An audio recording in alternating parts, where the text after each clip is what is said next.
My name is Dan Wise. I am 43 years old.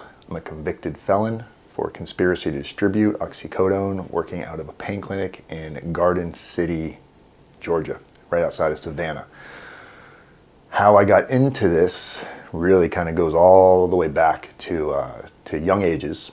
I think I've always been somewhat of I never saw myself as a con man, or a scam artist. But looking back now, everything that's led to where I am today, I feel that so many things I was attracted to at a young age. My earliest memory of doing things that I shouldn't do, other than like stealing bubble gum out of the store or something like that, or sneaking out of the house when you're not supposed to. Really, kids do that kind of stuff, I imagine. My kids did anyway.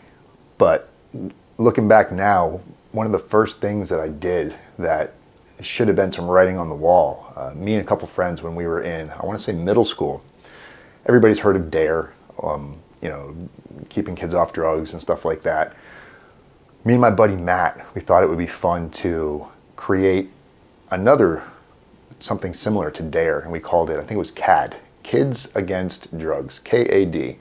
And this was really before like computers and you could print stuff on the internet. So we had a typewriter at my mom's house, and Matt now, who happens to be like an English major, he was even good at skills at spelling and typing and grammar at a very young age. We made up these flyers and we'd go door to door in rich neighborhoods.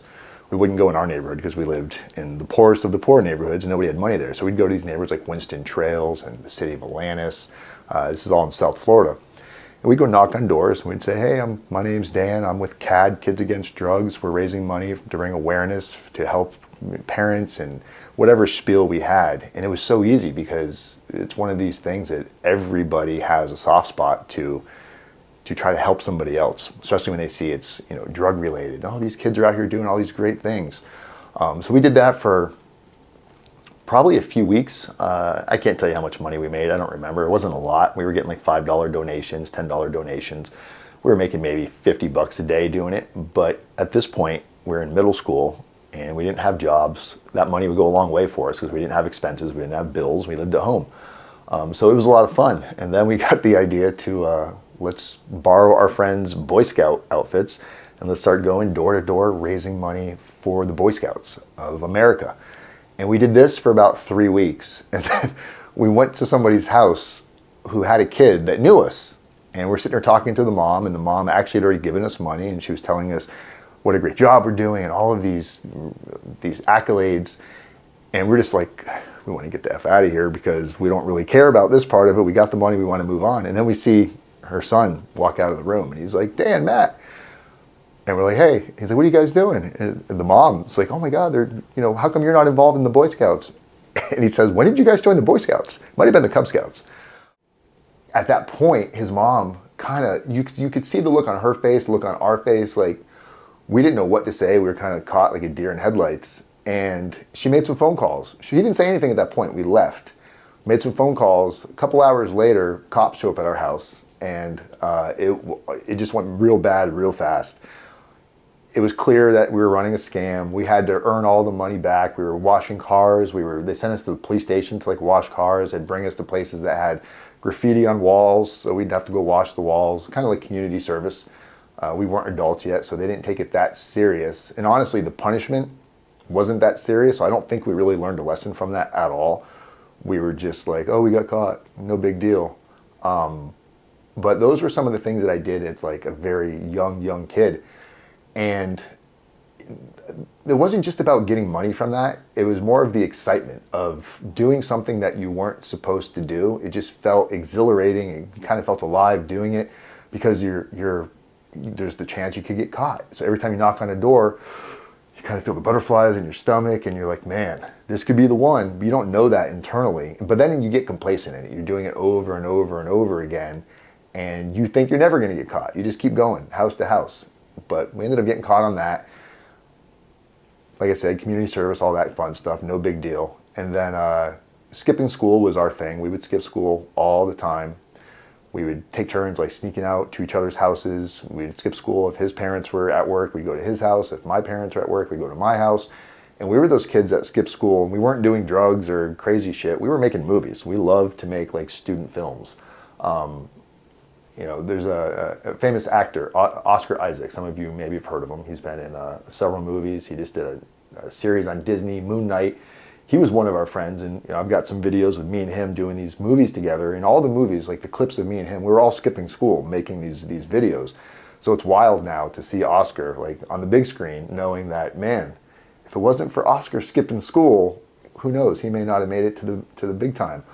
So I take some credit for Oscar Isaac where he is. So it's for you, Oscar.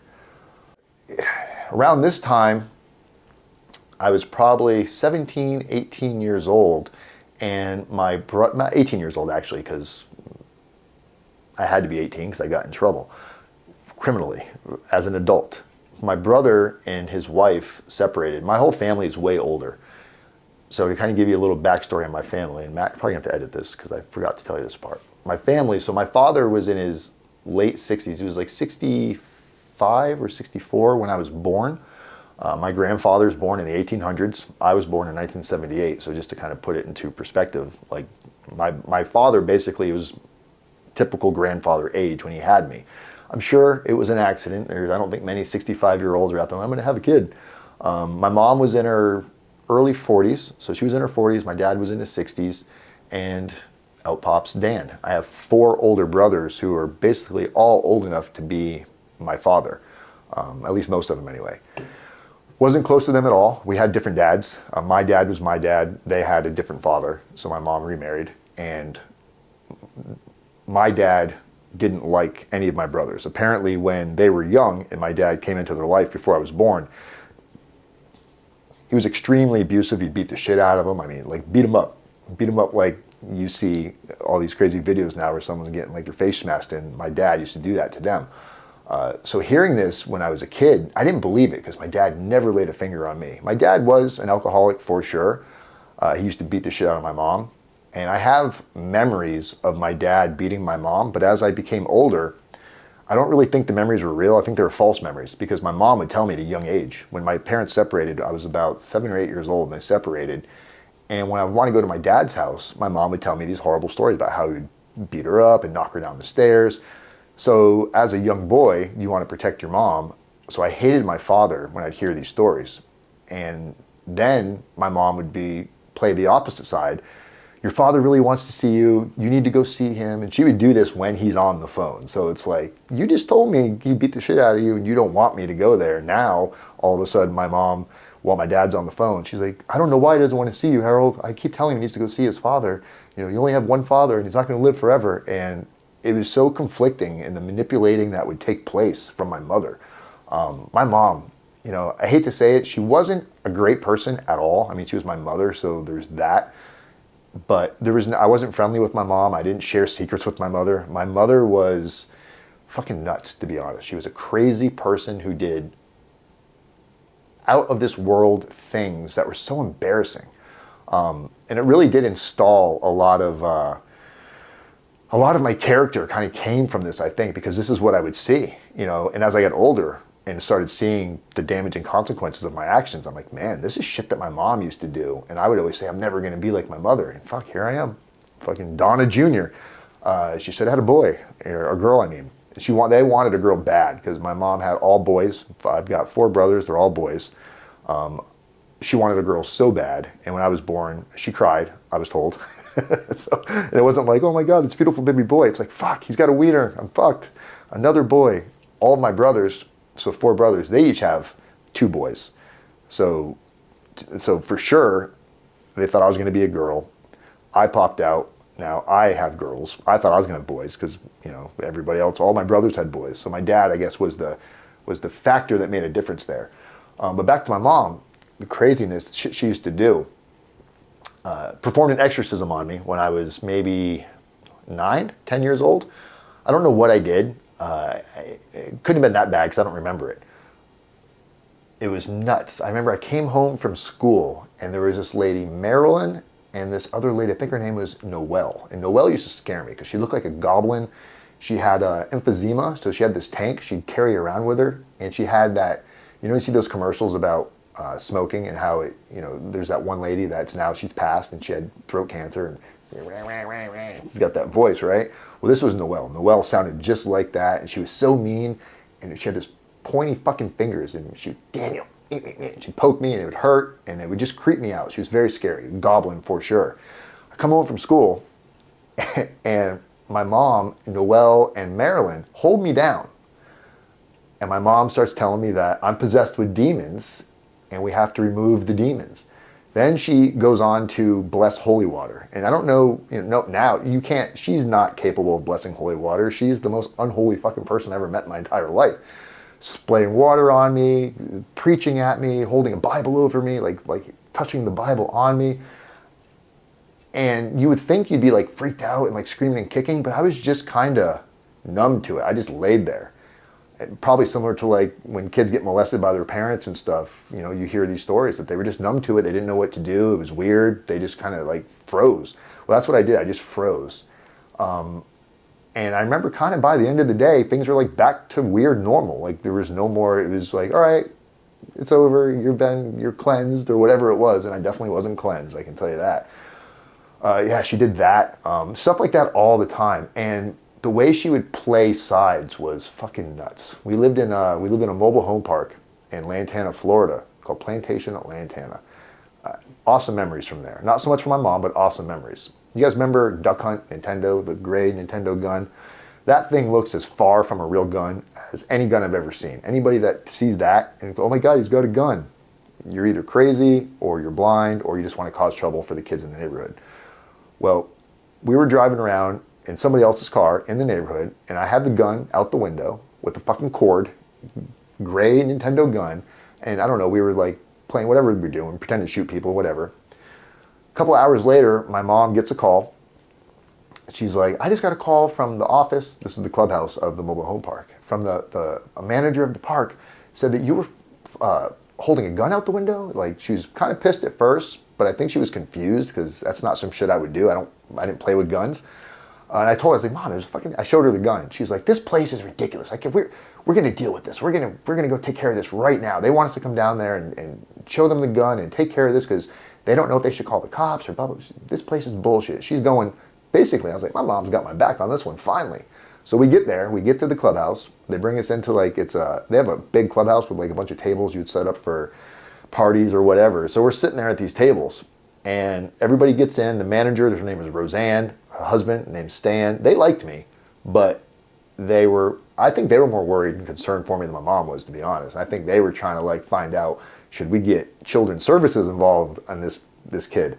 So we're sitting there and they're like, tell us what happened. So my mom, all of a sudden, she goes, I try so hard with him. He never listens. I don't know why he does these things. I don't know why he's flinging guns out the window. It breaks my heart to see him go down these roads and create this kind of stress on me. And of course, now I'm like 15. I'm a little bit older, at least old enough to have a temper and my own feelings. And I'm like, what the fuck are you talking about? You just got done. So this is what he does. He lies. None of this is true. I told him how disappointed I was when it happened. It's like none of that ever happened. But this was my mom. She would do this shit constantly.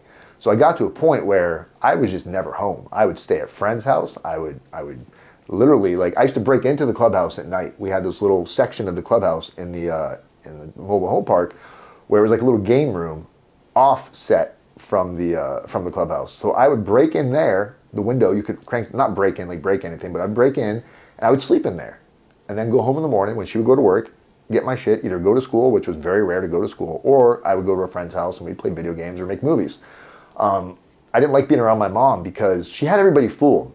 There was people that were like, your mom tries so hard with you, Dan. When are you gonna? I'm like, no, she doesn't. And you sound like some angry kid that just isn't happy with the consequences. My mom was fucking nuts. First day of high school, Santa Lucia's High School. I missed the bus. Well, I missed it because I went to the wrong bus stop. There was 2 pickups and I went to the wrong one. So my mom had to drive me to school. Santa Lucia's is in Boynton Beach, Florida. So I get to she drops me off at like where the parents drop kids off or whatever. And just like any high school, it's got this massive courtyard. So I go walking down the courtyard and all of a sudden you hear, meh, meh, meh. You hear like beeping. Like, who's fucking beeping? And I hear, Daniel. And I'm like, you gotta be fucking, no fucking way. My mom drove over the curbs into the courtyard.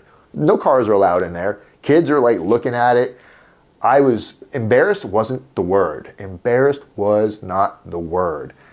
And I don't remember, it wasn't even an important thing. It was like whatever she needed to tell me did not require that. But this is the kind of shit she would do. She would put on a spectacle show everywhere she went. And my life went down a path that was created early on from cognitions and the way that I was learned to do things.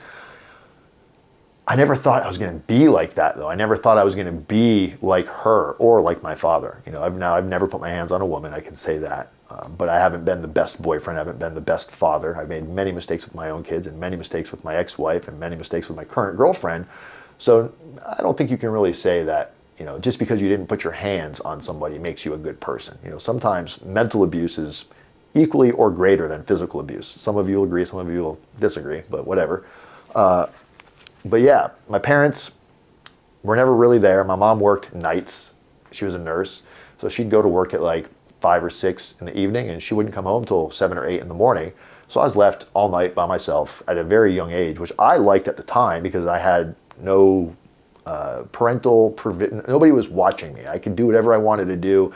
There was no consequences. Skip school, get caught, I would get yelled at, but she couldn't follow through with stuff because it would interfere with her own life. You know, any of you that are parents, you know how hard it is to discipline a child because to properly discipline a child, it breaks into your day. So if you ground your kid, you say no phone, no computer, no this, no that, you know, especially today's day and age, the technology is everywhere. It's tough because you have to micromanage that shit. And you can't go out and do your own thing and just think, oh, my kid's going to listen. You know, I mean, we all know better. So when you see these bad kids doing things, it's a product of there's no follow through with punishment, right? You get punished, but it's bullshit. You get out of it. You're grounded for a week. You're grounded for a fucking hour and you're back out the door. Or I would just sneak out. And she was a single parent, older, crazy, and I found out she was a pillhead later on in life, which, you know, she called them tranquilizers. I don't know what they were, but she'd always take these pills and she'd just be asleep. When she was home, she was asleep and fucking mean. I broke something in the house. I don't remember what it was, and it wasn't on purpose. I was being rambunctious, you know, wasn't paying attention and broke something. I think it was a piece of a porcelain doll. She had dolls, like glass dolls everywhere. I broke one of the dolls. So she thought it would be okay. My dad had bought me like an RC car. It was called a Grasshopper. I don't know if you guys remember those. It was little battery operated remote control cars, jump them on hills, play in the dirt. They were fun. So my mom comes in, she's screaming at me about the porcelain doll. She's like, how would you like it if I broke something of yours? And I was like, I didn't do it, I'm sorry. She picks up my car, slams it on the ground, walks out. It's like, fuck. And I was very heartbreaking because it was like, I didn't have a lot of toys as a kid. Really no toys at all that I can remember getting, other than my dad would get me things. Because my dad had money. My dad owned a gas station. He had money, but he was afraid to give her any of it to take care of me because my mom would have me steal money from my dad. She would always tell me, your dad always has $100 bills in his wallet. I remember. He always carried around at least $500-$600 in his pocket at all times. So she would get me to go in his wallet when he's sleeping and take $100 and give it to her. I was being pimped out basically. I was out there prostituting myself for my dad, not body-wise, but taking his money, giving it to her. And then he would ask me. Of course, I would deny it. And I think he knew that who was raising me, and he realized that this isn't going to end well for him because I'm a kid. I don't want to be in trouble. My mom's going to take my side. She's never going to admit. If anything, she'd be like, I can't believe you did that, Harold. He must have spent it on whatever. But yeah, she would take the money. Christmas was always real. Like, I hated Christmas. I hated Christmas. It was just bad because there were so many false promises. We're going to do this. We're going to go here. We're going to go to the park. And then when it comes time to do it, there'd always be an excuse why she can't take me, why we can't do these things. So it got to a point where like I learned to not believe anything she said. I got to a point where if anything did happen good, it was a fucking surprise. Like, you don't expect that shit. Like, whoa, where did this come from? It's like a great day today because we walked to the park or went to the pool. I remember it was Christmas Eve. I might have been, again, I go back and forth in the ages, and I'm terrible with time frames, so let's just say I was 9 years old. Old enough to know there's no Santa, right? I think I knew at a young age there was no Santa. Or he was a fucking mean, cruel Santa, because there's nothing at my house. We lived in a trailer park. We had a Christmas tree that one of the neighbors gave us. It looked like a goddamn Charlie Brown Christmas tree for real. So we had a Christmas tree, and my mom must have been in a good mood. Probably, I'm going to guess, maybe she was on pills and she was high. And I even think she had good intentions. So she comes to my room and she's like, you know, if we pray really hard, I bet Santa will bring gifts this year. And I'm like, in my mind, I'm like, there's no fucking Santa.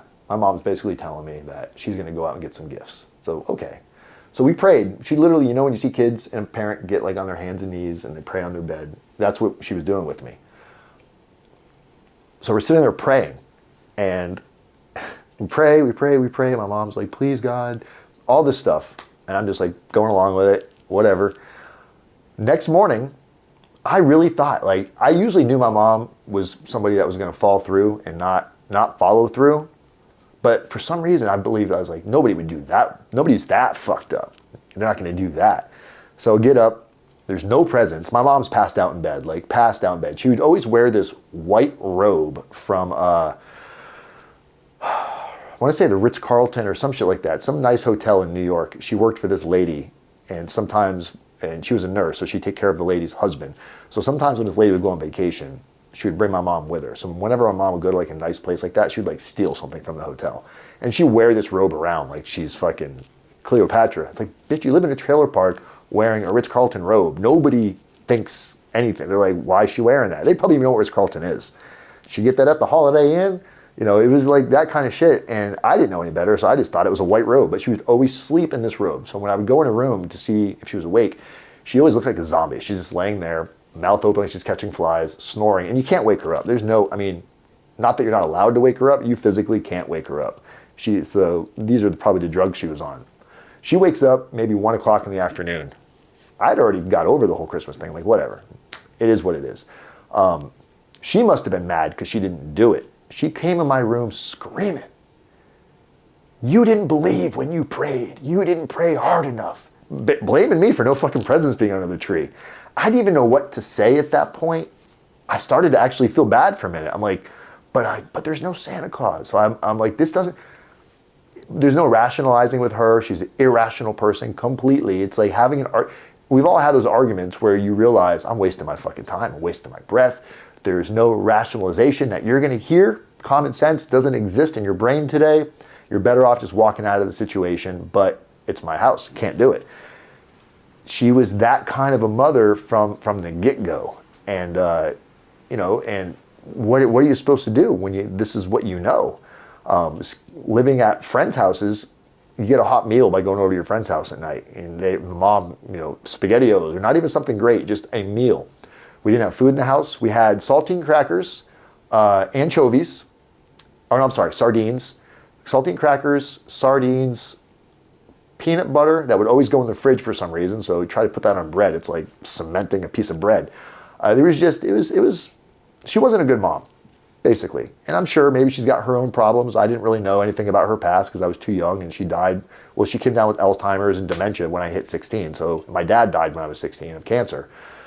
So there was really no like time for me to get a little bit older and be able to understand what was going on with them, because when you're young, you don't question things. You want to just avoid all conflict if possible.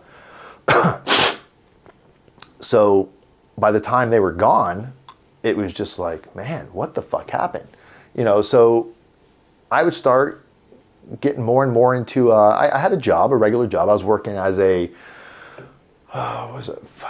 waiter at this place called Worthington Club or some shit like that. And there was just no money to be made there. And before my mom died, she worked in this really rich neighborhood called City Volantis. The same guy that the lady would take her to New York and stuff.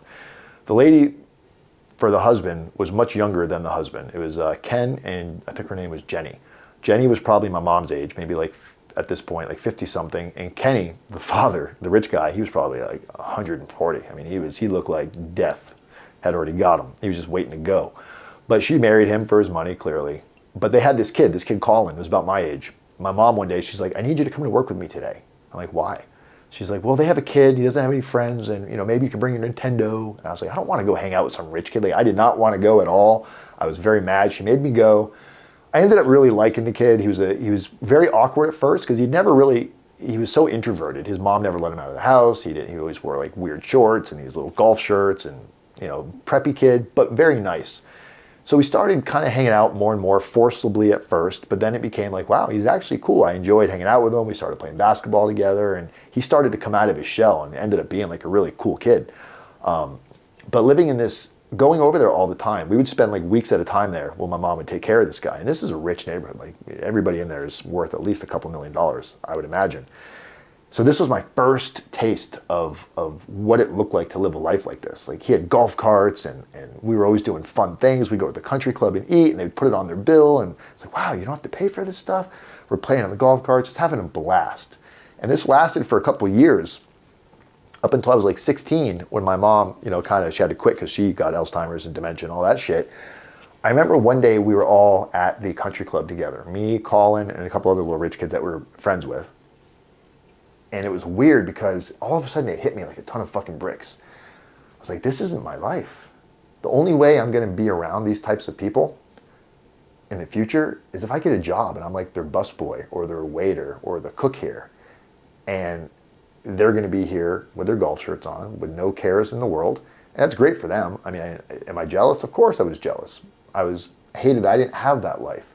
I wanted that life so bad that from that point forward, I think I started to develop, the want was more than, the need to have that was so great that I was willing to do anything for it. And when I got my first job doing sales, call center job, my first real job, I was doing vacation sales. And I made my first like decent paycheck I dropped out of high school in 10th grade. I was like, I'm not going to make, school's not for me. And I still to this day will agree that school wasn't for me. I wish I hadn't dropped out just to stick it out and prove that I could do it. But school wasn't for me. And I understood that early on. And I saw that I had a knack for sales. So I started getting into sales and selling like vacation packages. And it was all shady though. Shady. Like my movies that I loved the most were like Boiler Room and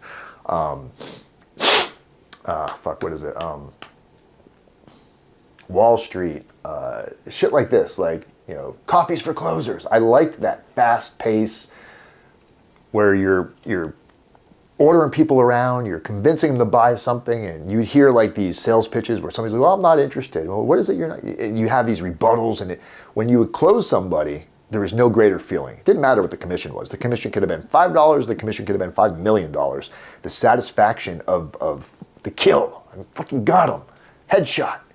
Got him, and you'd fucking, feel like the top shit. And I excelled through sales really fast. Like I became really good at sales, but I was taught sales in a shady way. Say things that aren't necessarily true, but make sure they can't prove it kind of things. And hindsight, I didn't need to do it that way because I'm still good at sales, but you don't have to be shady. But then I knew nothing else. It was just like shade. South Florida, days are sunny, people are shady. And I went with it, man. I went with it, and then I started doing like mortgages around the first mortgage crisis when everything fell apart in 2011-ish. I was a mortgage broker from like 2009 to 2011, and just raping people on mortgages, putting everybody in these option arm payments. Friends too, like friends that really couldn't afford more than like basic rent. Hey, I can get you in this house where your payment's only going to be this. I'm not telling them it's a negative amortization loan where their payment is, now if the market continued to go up the way it was, sure, the value of the house is going to grow and it's going to offset the negative equity from your interest because you're paying negative interest on these mortgages. So when the market flattened out, within a year, people were fucking upside down. And I failed to tell them that there's a 5-year option arm. These loans were created for like investors that were buying flipping, that understood the risk. I was selling these to primary borrowers that were fresh. They had no idea what they were doing. And the lenders and all these lending companies were offering these ridiculous loans. No income, no documentation. As long as you had a decent credit score, you could just state your income. I work at Walmart and I make $400,000 a year. You got a 700 credit score? Check, you're good, proved. And man, just closing loans left and right. I was making, for me at that time, it was like 10, 15 grand a month, which was a lot for me. And I was thrilled. Then the the economy tanked. Real estate tanked. Short sales, got into short sales, got into loan modifications, telling people, man, you haven't made your payment in 6 months, we can do this, we can do that, we can save your house before it goes into foreclosure. And we would try a little bit, but really it was just trying just to show that we did something. And these people lose their house. And most of them got so used to not making a payment, to be honest, that you could tell when you talk to certain people, you could tell that even if I got your payment to what you could afford, you're so used to making nothing that you're not going to make a payment anyway. You became this entitled person that doesn't think they should have to make a mortgage payment. And I knew this, but I still would take your money and, make you feel like we're going to do something for you. And just ripping people off left and right, like just going down that road. Same thing with credit repair, same thing with debt settlement, same thing with student loan consolidation. This was just the life that I lived. Fast call center lives, going from one to the next, changing your call center name. You constantly have to get different merchant accounts because people eventually would get pissed off and they'd file a dispute, charge back, and your merchant account would shut you down. So you've got like 5 or 6 merchant accounts open all at the same time. So if one closes, you still can process payments. It was just grimy, nasty, dirty. And I did this for years. This is kind of what led me into my next hurrah, my next level of upgrading my criminal activity.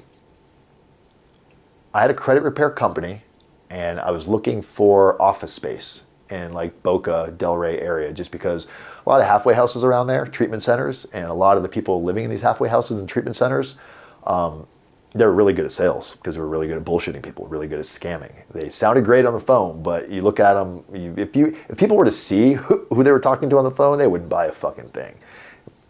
Mismatched clothes, wearing flip-flops, missing teeth, doing meth on their breaks, shit like this. It was just horrible, sinful environment. But I wasn't partaking in any of the drug activity, but I was perpetuating it by, I knew when these guys would get a big paycheck, I wouldn't see them for a week or two. Somebody got $1,000 or more in one paycheck, they're fucking gone for like 2 weeks, cracked out, doing their drugs. Then they come back when they're broke and get their job back, because that's call centers is one of the only things that somebody with no real learned education in a trade can fall into pretty quick and make enough money to like survive. $1,000 a week for a lot of people is a lot of money. So we were providing that for these individuals, knowing we were taking advantage of people. But we would have these scripts and verifications where after the close, we'd have one of the upper sales guys that was a little bit more put together than the initial, and he would go over like a verification to cover our tracks. Now you understand there's no guarantees. We'd go over all the stuff. That's the only part that's being recorded. Nothing was recorded on the actual sale. Man, if you buy this today, you could be in a winning for a brand new BMW, which is never true, or a cruise, and never true. But people, for some reason, believe this shit when you call them, and we capitalized off of it for a long time. So now, I'm looking for office space for my call center, and I come across this magazine sales company. They're selling magazine subscriptions in Boca Raton. And this section of Boca Raton, from Boca, Delray, like up towards a little bit further north, on Federal Highway, had a nickname of Maggot Mile, because every shitty business that was scamming people, mostly call centers, would cater to like out-of-state people and cater to old rich people, because they're easy to take advantage of. So I jumped right into it. I found this. So this guy had the magazine subscription call center. This guy Sean and Lou and Al had this call center there. Inside the call center, they had a section that wasn't being used, and there was probably, I don't remember honestly, so it doesn't matter, 10 cubicles, 15 cubicles, 20 cubicles, I don't know. They gave it to me. I want to say it was like $1,000 a month. I could rent this space, everything included. I was like, all right, bet. So moved in there, brought some sales agents. It was a struggle, wasn't making a lot of money. Leads are so expensive in call centers. If you've ever been in a call center industry, like leads is by far the make or break your business. To buy good leads, you're paying $20 a lead. Doesn't sound like a lot, but if you got 10 or 15 agents on the phone and each one of those agents needs, say, 10 leads a day, so you got 20 times 10 times 10 or 15. So very easily you're spending several thousands of dollars per day just on leads. And sometimes leads you'd get fucked. Like you'd buy leads from a lead company and they'd give you like, these leads are closing like 25, 30%. I love this. And then your next purchase, they get you. because they know they do that on purpose to get you hooked in. Then you buy a bigger, and then these leads come back and you're calling people like, you guys called me last week. They're not brand new leads. They're not exclusive. These are fucking penny leads that you put into a predictive dialer that you're dialing like mad leads at a time, and you put fronters on those. So it wasn't working for us. I was spending more money on reps because I had to pay these people when they close a deal, and I was losing money on it, losing my ass. I was behind in child support. Everything in my life was just a disarray, all created by myself looking back now. But during this time in the call center, I hear Sean and Lou talking about this doctor's office they're going to open up and how it's going to make all this money, and they're going to be writing prescriptions and seeing patients that are in pain. I didn't know anything about pain clinics at this point. Nobody I knew was involved in like the pain clinic world.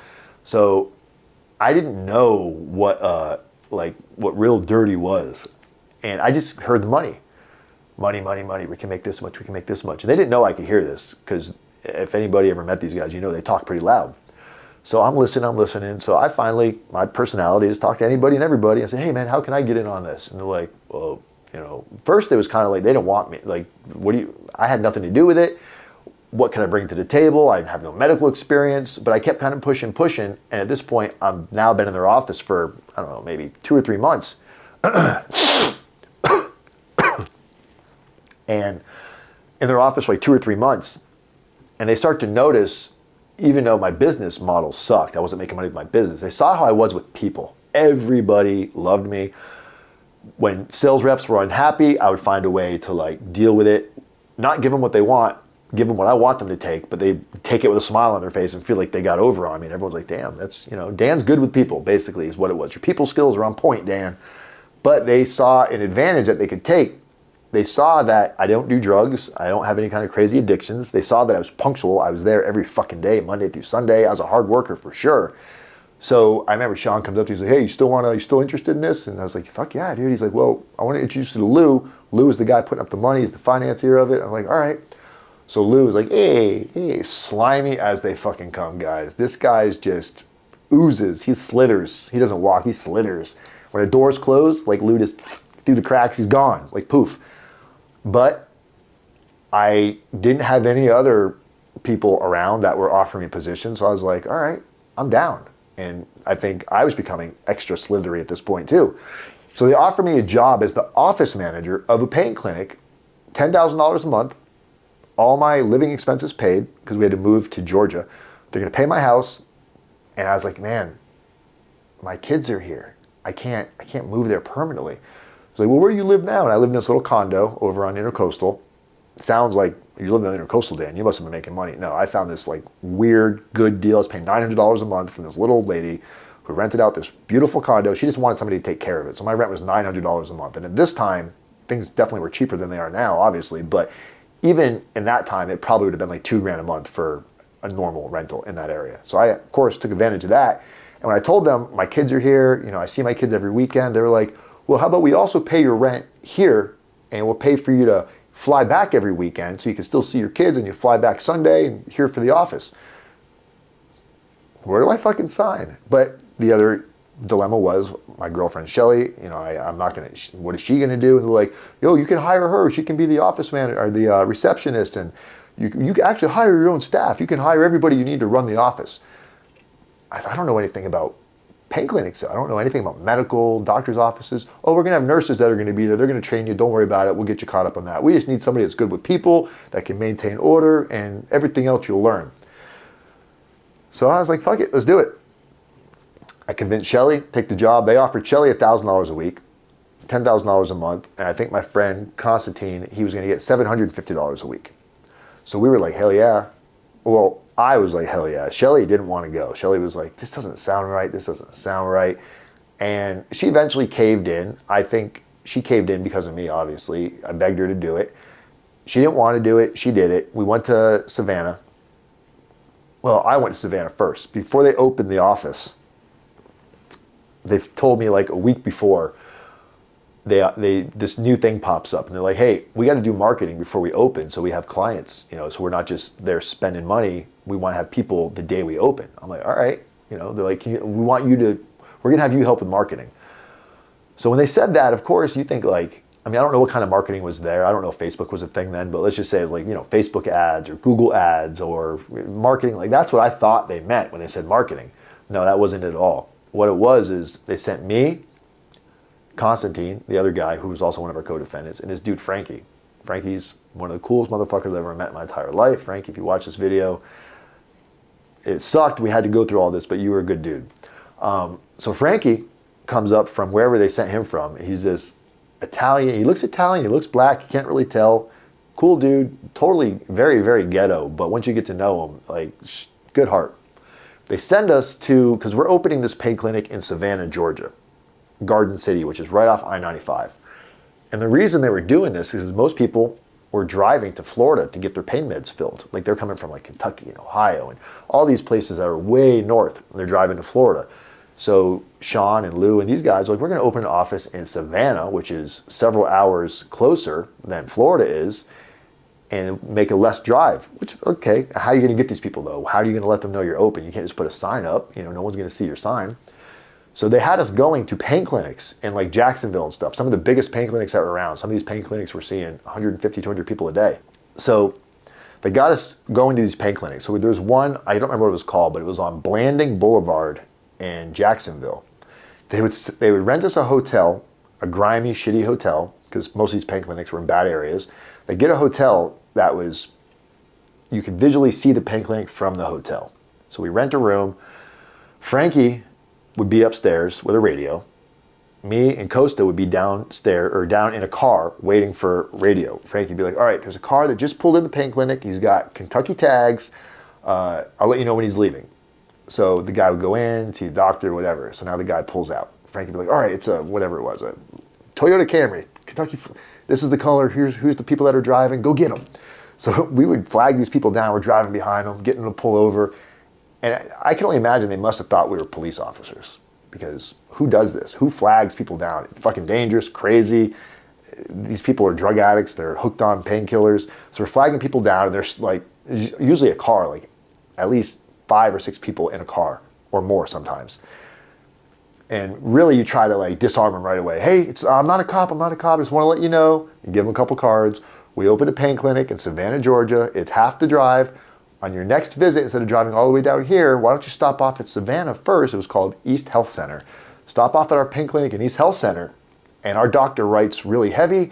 If you're not happy with the visit, we'll give you your money back, and you can still continue your drive down to down to Florida. So we did this for like 2 weeks. And again, just like I told you earlier, when I was a kid doing these door-to-door sales where I would go like scamming people for pretend I was a Boy Scout or Kids Against Drugs, CAD, there was that exhilaration, that rush that I loved it. I loved that feeling of like, here it goes, it's time, and you're doing it and you feel it. It's like a rush and it's exciting, and then it's over.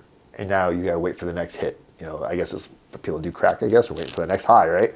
So we're doing this for a couple weeks, and finally we got caught a couple times. Cops came up on us one time because we were sitting in a gas station for way too long, and cops rolled up on us like, what are you guys doing here? And it was like, we were all scared for sure, because we thought we could get in trouble, but really there was nothing we were doing wrong other than weird shit. So the cops let us go, but then the pain clinics caught on that we were doing this. Somebody must have told on them because they had security guards, so it became like running from them, like territory wars, like turf wars. It only lasted a few weeks, but within a few weeks, our job was done. We like fucking nailed it, home run. Thought we were on fire. First day the pain clinic opened, they were packed. And when I say packed, it wasn't like these other ones. It was like 10, 15 patients a day. But that's a lot when you're, your visit, this and that. So they're making money, right? So now they finally moved me over to the pain clinic. And this is when they bring Shelly. Shelly had been in Florida, South Florida the entire time. She wasn't part of this. She was just still cutting hair. So they move us all to Savannah now. We're living in Savannah, Georgia, in a city called Pooler. And we open East Health Center. And right away, I knew something was off, right? First off, the people I was flagging over, you could tell like what they were looking for. But then when people would come to our pain clinic, they'd get out of their car, and it's like 8 of them get out of a car, and they got little kids with no shoes on, and it was a really like sad scenario. They'd go see the doctor, they'd have to wait forever. These people would just be waiting around all day long because there's only one doctor. And sometimes the doctor wouldn't write the prescriptions they wanted. Or sometimes he wouldn't even write the prescriptions at all. He'd be like, you're going to get Tylenol and that's it. But he wouldn't tell them. They're thinking they're going to get like Percocets, Oxycodones, all the street drugs that they want to use and go sell back home. And Dr. Asmat would be like, Dan, I need you to go talk to this patient. I don't see anything on his MRI that justifies writing him this. And I was like, okay, no big deal. So I'd go in. I remember the first patient. I was like, he's like, so hey, what's going on? I was like, well, unfortunately, the good news is the doctor wrote your prescription for ibuprofen. Bad news is he doesn't see anything in your MRI that justifies. Dude, like fucking exorcist comes out of these people. They want to fight you about this. They're ready to kill you because they want their drugs. They want their drugs. They drove from Kentucky here to get Tylenol, ibuprofen. So that became my job, was to defuse these people, calm them down. And it was scary sometimes because, you don't know what these people are capable of or what they have on them. Luckily for me, nothing like that ever really happened. But the conversations would get heated. And I'd have to calm them down and say, look, man, well, let's get a new MRI. Let's see what's going on. We'll comp your next visit, whatever. But no matter what, they're not happy. They're driving home empty-handed. Or they're going to probably drive to another pain clinic and try to go get it there. I'm sure that's what they're going to go do. But the other thing was, you'd get like a car full of people will pull up. Say 8, 9 people get out of the car. One guy would come in the pain clinic and pay for everybody. These were called sponsors. And it was like $250 per visit per person. So if he gets out with a bunch of people, it could be a couple $1,000s in fees.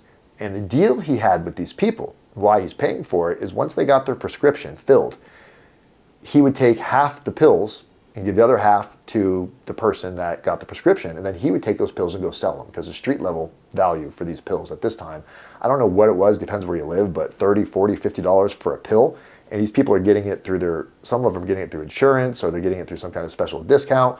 Some of these people are getting their prescriptions filled for like $0 or maybe $100, $200, and the street value is, it could be 10 grand for a bottle of pills. Of course, somebody smart enough, willing to take the risk, will pay for your visit to take half of your pills for $250. He's going to turn around and make a couple grand. It's a no-brainer.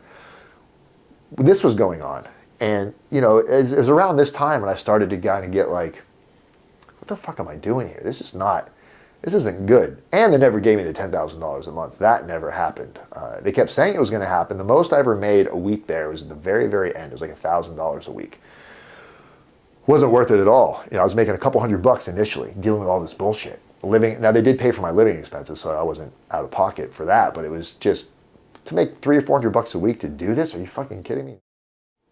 We continue on because I'm so invested now. I'm waiting for the money to come. I'm like, all right, I just got to stick it out. We're getting busier. And they also wanted to be able to dispense pills out of this place. They were waiting on like a pedigree or some shit like that. And the DA came in one time and gave us like a bunch of warnings and penalties. They said, you don't have enough Band-Aids in this drawer. You don't have the right kind of poster. Basically saying we didn't have the proper aesthetic things to be a legitimate doctor's office. So they gave us a list, like a fucking checklist. We went and got the stuff that we were supposed to have. So, we thought we were within the scope of the law. Were we doing some very shady stuff? Yes. Did we think we were breaking the law? At that point, none of us thought we were, or at least we were turning a blind eye to it, one or the other. So this goes on for a little while. Sean calls me one day and he's like, hey, we want to open another office in Atlanta. There's a pain clinic in Atlanta off of whatever that street is. It's everywhere in Atlanta. I can't think of it. Anyway, Sean's like, we want to open another pain clinic in Atlanta. There's an existing pain clinic that we're going to take over. The guy that owns the building or it wasn't a pain clinic, I'm sorry. It was a doctor's office of sorts. But they said before the owner agrees to rent it to us, he wants to come see our operation, and he might even be interested in investing if it sounds good. Sean said, I can't meet with him. Can you meet with him, Dan? Or it might have been Al, I can't remember. Somebody was supposed to meet with him. It was either Sean or Al, because they were the owners. And they're like, we can't get there. Can you do it, Dan? Because you're the office manager. So I'm like, hell yeah, I'm all excited. They're like, inflate things, let them know that, make it sound a little bit better than it is. Even tell them that maybe you're invested in this a little bit. So, all right, guy comes. He pulled up in a convertible Mustang, curly hair. Didn't look like somebody that owned a doctor's office, but he said his father owned it. He's coming to check it out for his father. I was like, all right, cool. So I'm showing him around. He's like, so does this place make a lot of money? And I'm fudging the numbers. Like, yeah, we see like 20, 30 patients a day, you know, this and that. And then he starts asking me questions like, do you think the doctor will write me a script? I hurt my back. And I'm like, nah, man, the doctor won't. He just won't do that. Unless you got like a valid MRI, there's no way. He's like, oh man, I'll pay for it. I'm like, I get it. He won't do it though. So he's like, is there any way I can meet the doctor? So I'm like, sure. So I introduced him to Dr. Asmat, or this was Dr. Gossett, different doctor at this time. Dr. Asmat got fired, second day in. Dr. Gossett, he introduces himself to Dr. Gossett, and Dr. Gossett, he asked the doctor, say, hey, well, you can write me a prescription? Dr. Gossett said, no way, can't do it without a valid MRI. So these guys getting shut down left and right, left and right.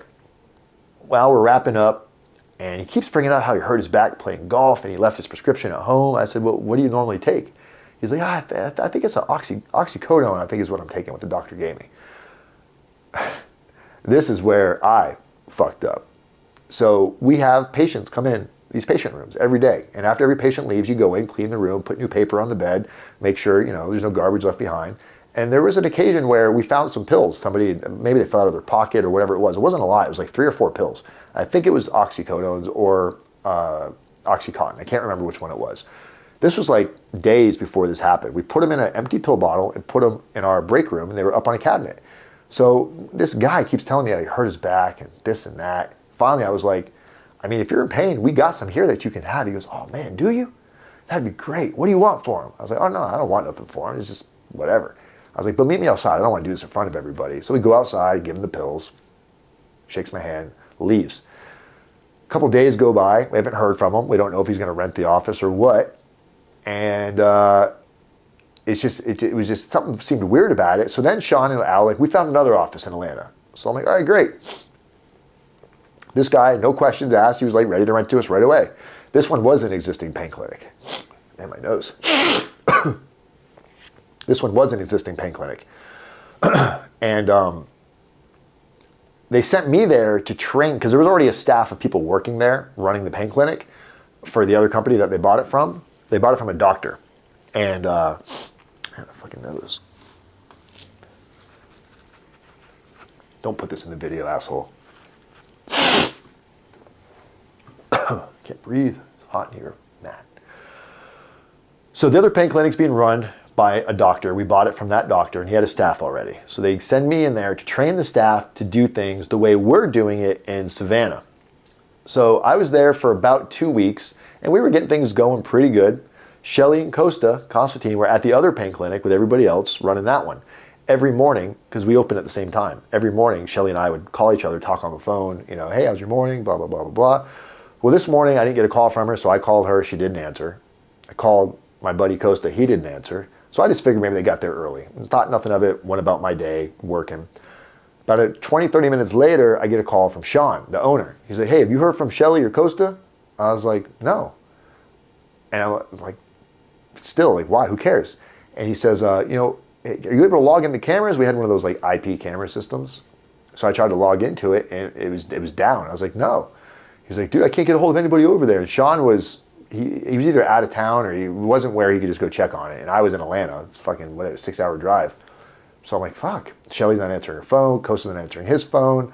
So there was this hamburger joint right next door called Fatso's Burgers where we'd go eat all the time because it was the only place around. And the guy that owned it, his name was Tony. So I went on Google, looked up Fatso's Burgers, got the phone number, I called. Tony answers the phone. I'm like, hey, Tony, this is Dan. He's like, he didn't know who I was. I was like, the manager of the office next door. He goes, dude, where are you? He goes, that's who they're in here looking for. Daniel, right? And I was like, what? He goes, dude, there's cops everywhere. There's DEA agents, there's FBI. He's just like, oh my God. I'm like, what are you talking about? He goes, man, they got guns. Everybody's arrested. So I'm freaking out. Like, I'm like, what the fuck? So I don't know what to do. I can't get a hold of anybody. Should I go? Should I leave? I'm kind of like pacing around. Finally, Shelly calls me. I walked over to a little sandwich shop that was in the same plaza as the pain clinic in Atlanta. And I'm sitting at this sandwich shop trying to eat a sandwich. I couldn't eat it because I'm so fucking nervous. Shelly calls me. And she's acting really fucking weird on the phone. Like, it doesn't sound like, I mean, it sounds like her, but it doesn't sound like her. She's like, where are you? What are you, like, really fucking just creepy. I knew something was up. I'm like, what's wrong with you? And all of a sudden she goes, The DEA agents got me. They want me to tell them where you are. And boom, they take the phone from her. This guy, Doug Kahn, Agent Kahn, DEA. Hey, Dan, this is Doug Kahn with the DEA, Drug Enforcement, blah, blah, blah, blah, blah. We just need to talk to you, bud. There's nothing wrong, nothing to worry about. Where are you at right now? And I'm like, man, I'm in Atlanta. I can be there first thing in the morning. Okay. He's keeping me on the phone. He's like, well, we really need to talk to you. It's not a big deal. We already spoke to Shelly. She's gonna go ahead and go home, but we definitely need to talk to you too. So I was like, all right, man, first thing in the morning, because it was already at this point, like, I don't know, 3 or 4 in the afternoon, rush hour traffic. So I was like, look, first thing in the morning, I'll beat the traffic. I'll be there by like 8. He's like, all right. So click, hang up the phone. Oh, I'm freaking the fuck out. I go to the hotel room. I get all my stuff out of the hotel room because I was staying at a hotel right across the street from the pain clinic. And I had a little bit of weed on me, like less than an eighth of weed, because I smoked weed time to time. Had a little bit of weed, put it in my suitcase, and I'm like, fuck it, I'm just gonna head back tonight.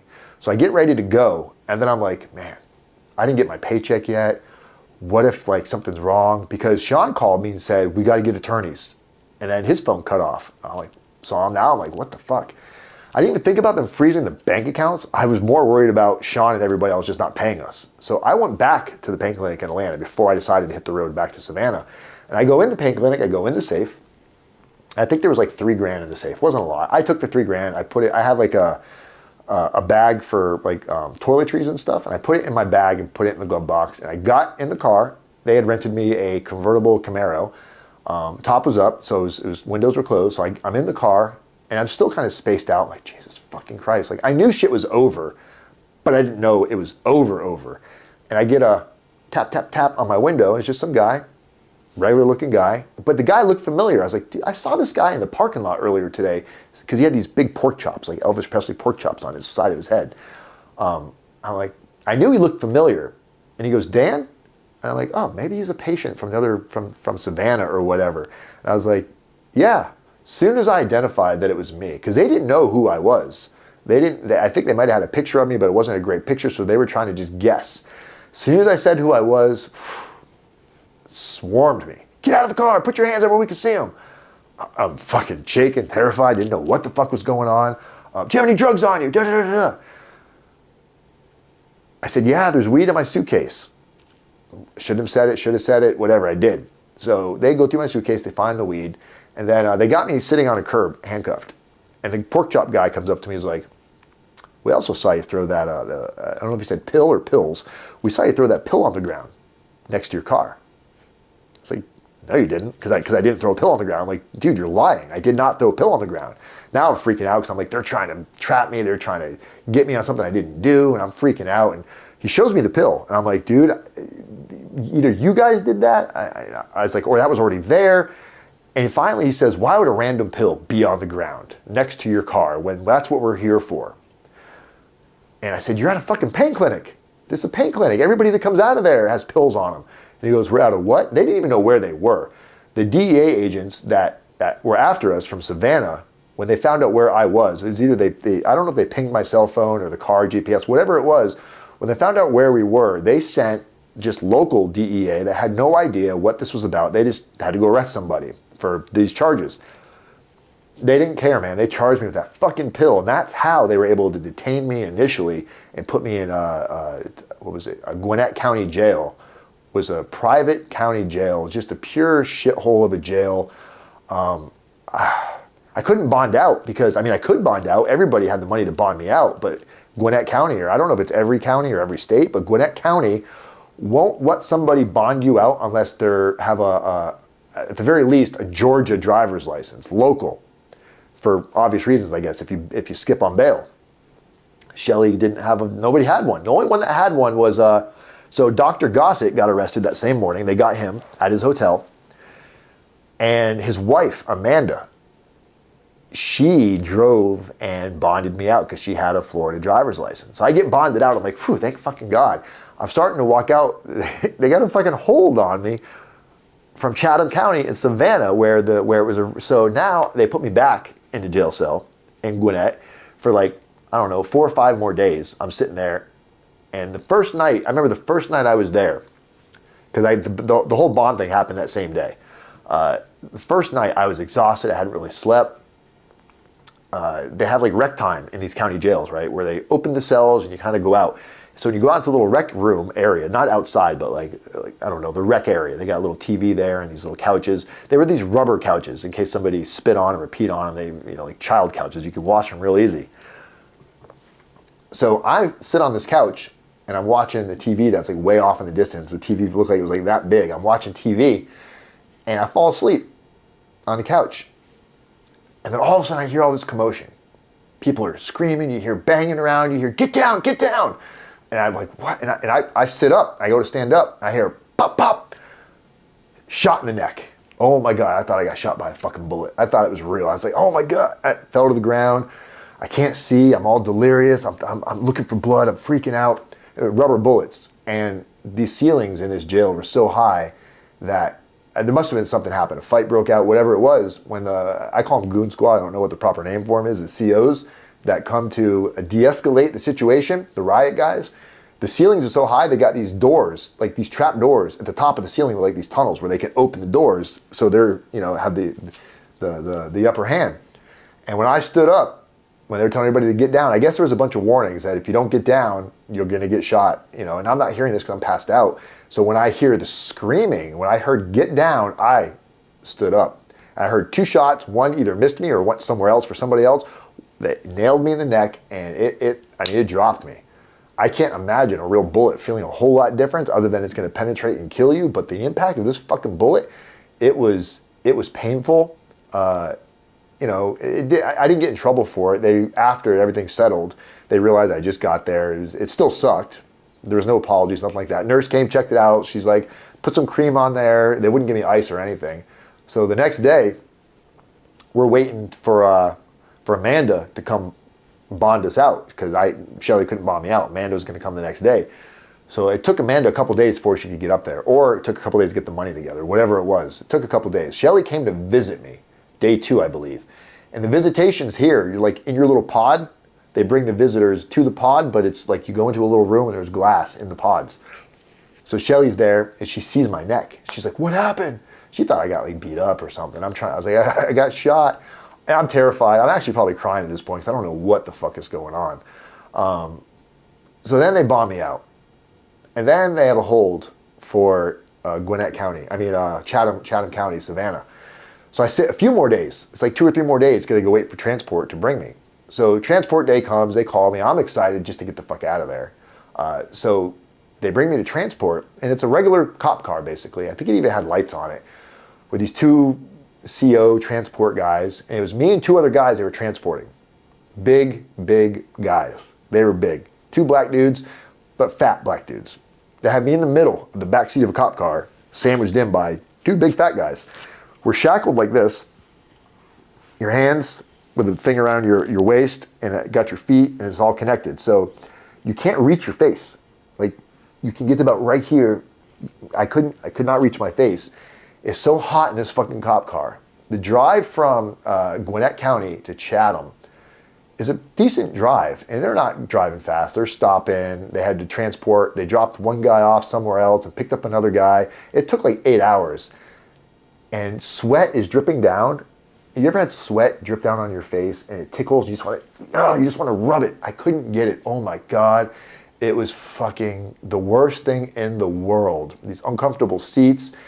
It was just torture. You just find yourself staring, going, when is this going to be over? When is this going to be over? Never going to be over. It's going to last forever, Dan. You're fucking in this cop car for eternity. The only thing I remember focusing on, and I caught myself going, how is this possible? One of the COs or whatever in the cop car, not the one driving, but the one in the passenger seat, he had a Coca-Cola bottle, like a Coke bottle with Coke in there, with ice. And I noticed like 5 hours later, he's still drinking this bottle of Coke, and there's still ice in it. And I'm just like, this doesn't make sense. How is this fucking possible? And now my attention, finding something to focus on was actually kind of fun, because I'm amazed. How does this guy got ice in his fucking Coke bottle? So finally, I'm like, excuse me. What? And like real rude. Is that ice in your Coke bottle? And he looks at me. He's like, what are you talking? He's like very rude. And I was like, I just been staring at your Coke bottle. And I've noticed the ice hasn't melted. He goes, it's peanuts, moron. I guess that's a fucking thing. People put peanuts in their Coke. I tried it. I ended up loving it. I do it to this day. So I guess that was the one positive thing that came from this ridiculously long cop car ride. It was the worst fucking thing ever. Holy fuck. I couldn't wait to get to Chatham County.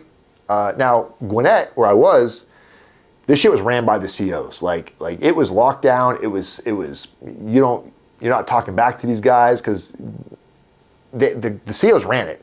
They controlled this place for sure, which, okay, I'm a quiet person. I prefer the quiet, so that worked for me. I'm thinking it's going to be the same way when I get to Chatham County, which is in Savannah. Nope.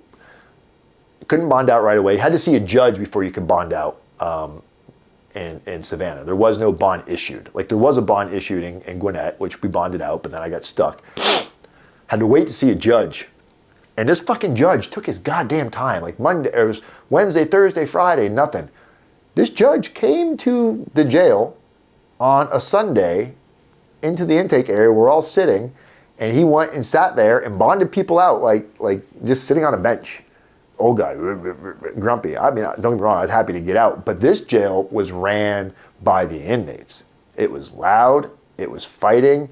They tell the guards to go fuck off. You know, the inmate ran. You know, so now I'm in an environment that I'm completely uncomfortable in because I've never been in a situation like this. I'm like, I'm gonna get fucking killed in here. I'm not gonna say nothing. Everybody was actually pretty chill with me. And if I find, you know, it was so different. It was like animals in a cage, for real. The prison had no control. Unless you like stabbed somebody or you really got into a fight, they weren't involving it. Like, you could scream, you could do whatever the fuck you want. At Gwinnett, Gwinnett County, even if like people play spades, they smack their hand on the table, you do that one more time, I'm shutting the entire thing down, and people would fucking button up. Here, fucking forget about it. People are hitting brooms on it. I mean, it's just chaos. And you can't sleep because half the people are sleeping at night, half the people are sleeping in the daytime, so there's always loud motherfuckers who don't care that they're being loud. They have no respect for others' privacy and all this shit. I mean, you're in fucking county jail. I couldn't get out of this place fast enough. Finally, I can't remember who it was. It was Shelly came to get me, because she was back in Florida already at this point, so she had to drive back to come get me. Shelly's a gangster, by the way. If you guys don't know, Shelly is ride or die, which is a dumb name, but Shelly always had my back. Still does to this day. Love you, babe. Fucking sorry that I brought her into all this. So she bonded me out, and we thought that was it. We thought it was going to be over at this point, right? We didn't get indicted yet. We didn't even know what the fuck was going on. Like we didn't have attorneys or anything yet. They wouldn't let us leave Savannah though. They wanted us to stay in Savannah. So we still had the house that the company was paying for. So we were at this house. We didn't have jobs. We didn't have any money. They took my car. I had a car. I had a Infiniti G35. I still had a lien on it. I owed money on it. They confiscated the car. Wouldn't give it back to me. Auctioned the car. Never paid the lien off. I got stuck with, I still owed like 20 grand on that car. For years, I'm making payments, trying to tell these people, dude, the fucking feds sold it. How, to this day, I don't quite understand that one. And I think I just let it go because there's other things more pressing at this point. But yeah, the feds seized my car, sold it, and did not pay off the note through, it was through whoever the finance company was. I think it was Wells Fargo. But I don't understand how that worked. They took our laptops, they took personal stuff, never gave any of that back either, which a lot of you that have been through this, you've probably gone through the same shit. So they bring us into the federal little building there to talk to the agents. They're trying to ask us what happened and this and that, and it's like, actually, I forgot to tell you guys, the agents came to see me when I was in, I don't know if I was in Gwinnett or I don't know if I was in Atlanta or Savannah, one of the two, but the agents, they're like, Dan, you got to visit. I'm thinking it's going to be Shelly, and they're like, there's some agents here to see you. And I was like, yeah, I get to tell them that this is a mistake, and I don't know what's going on, but they got the wrong person. I'm thinking this is all going to get squared away with a quick conversation. So we go in there, it was like, I think there was 4 of them. There was 3 guys and this lady, Angela. It was Doug Kahn, who I'll never forget, and Angela was the female, and there was 2 other dudes. I don't remember their names. So Doug Kahn, he had this, his favorite word was bud. Hey, bud. Hey, bud. And he's talking to you like he's your buddy. And I'm believing him. I'm like, oh, I'm so glad you guys are here. He's like, yeah, we're going to get to the bottom of this. Don't worry. We're not after you. So he's like, so tell us about the stuff that you guys were doing that was illegal, Dan. Let's start with that. I was like, oh, we didn't do anything that was illegal. I was like, what do you mean? He goes, well, I mean, you guys were writing illegitimate prescriptions, right? I was like, no, everybody who came in had a valid MRI. He's like, yeah, but were they really valid? I was like, well, part of my job, Mr. Khan, part of my job was to reach out to the place that did the MRIs. So like, let's say you came in and you brought an MRI and it was from like Florida MRI. Well, we wouldn't just take your word for it because maybe you photoshopped it, maybe you doctored it up, maybe it was somebody else's and you put your name on it, whatever. So we would actually have you sign a patient consent form. We would call the MRI clinic that did this MRI, and we would fax over or email over, I can't remember what we did. We send over the patient consent form giving us permission or giving them permission to disclose. Most of the time, it was a legit MRI that had really been done. It was legitimate. Sometimes when we would catch people that would either change the date. I can't remember how old, or if they were over a certain date, they had to get a new one. So there were times where we caught people and we discharged them. I even told them, I was like, we even called the DEA and said, we got a list of people, because there was no communication between these pain clinics. So if I discharged you for doctor shopping, you could go down to the next one because they didn't know that you just got discharged. There was no system in place yet. We went out and made our own idea based with me, the doctor, and one of the owners to make sure that we don't get wrapped up in something. We reached out to the DEA and sent a list of patients that were doing this just to show that we're trying to at least appear we're doing the right thing, right? Oh my God, this is not what Doug Kahn wanted to hear at all. This motherfucker stands up, went from, hey bud, stands up, short, stocky guy. He's about the height of Matt. So, Matt's like a short guy, but he's still stocky. So, Matt's all quiet and calm, but Matt could probably get kind of scary if he wanted to. So little short Doug Kahn stands up and slams his hands down on the desk and he goes, you're not fucking helping yourself, Mr. Wise. You want to spend the next 10 to 15 years in fucking prison? Stick to that story. We'll leave right now. But it's the truth. It's the truth. What do you mean? We know that. Tell us about this. So I started to, why did you go put posters up? Because you told us we had to be more in compliance, so you were doing it just to appear you were legitimate. They were looking for any fucking angle they could get to get it. And I wish I had known what I know now, because I'd have been like, yeah, that's what we were doing. You're dead right. We were so dirty. Give me an attorney first, and I'll tell you the rest. Because you don't know what you don't fucking know. I'm thinking these guys were here to like relieve me of my they got the wrong guy, all this stuff. And nope, I was wanted. I got a leadership role because I was the office manager, so I got a 2-level enhancement for that shit. At this point though, there was no indictment yet. They're still investigating. So they give me an attorney, an appointed attorney, this guy, Dennis O'Brien, out of Savannah, Georgia. And this is 2011 still. Give me Dennis O'Brien. I meet with him a few times. Dennis was a nice guy, but I'll tell you, here's a red flag for anybody that's going to be dealing with the feds. If you have an attorney and they ask you to come in and proffer, chances are you probably want to at least go hear what they want you to proffer to. So, okay, do that. The problem is we got to the federal building about the same time as the USA, the United States District Attorney, Carl Kanoki, who was prosecuting this case. Got there the same time as him. I didn't know who he was. I'd never seen the guy before. We get in the elevator together. And my attorney, Dennis, is like, hi, Carl. I'm like, who the fuck is this guy? Why? I'm like, why are you such a fanboy of this guy? Basically, he was so in awe of this guy. And then we get out of the elevator. I'm like, who's that? He goes, oh, that's the U.S. attorney prosecuting your case. I'm like, huh. You're fucking scared shitless of this guy. Like, you are terrified of him. It was so pathetic to watch. And it must have been empowering for Carl. Carl must have been like, we got this one. This attorney is going to do whatever the fuck we tell him to do. And he's going to get Mr. Wise to cop a plea probably today. So they bring me into a proffer. And I'm still struggling with telling them the story they want me to tell, because it's not really what happened. We'll get to that in a minute.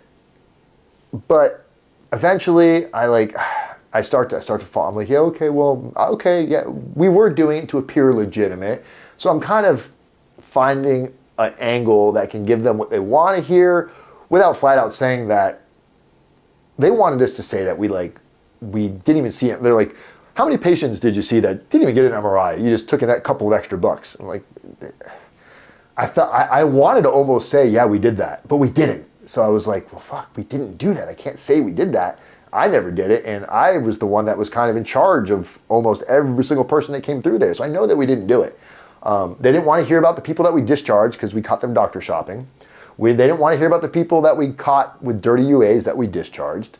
They didn't want to hear about any of the stuff that we did to not give somebody this. Or like with somebody, you got patients that are on Oxycodone, a 30-day supply.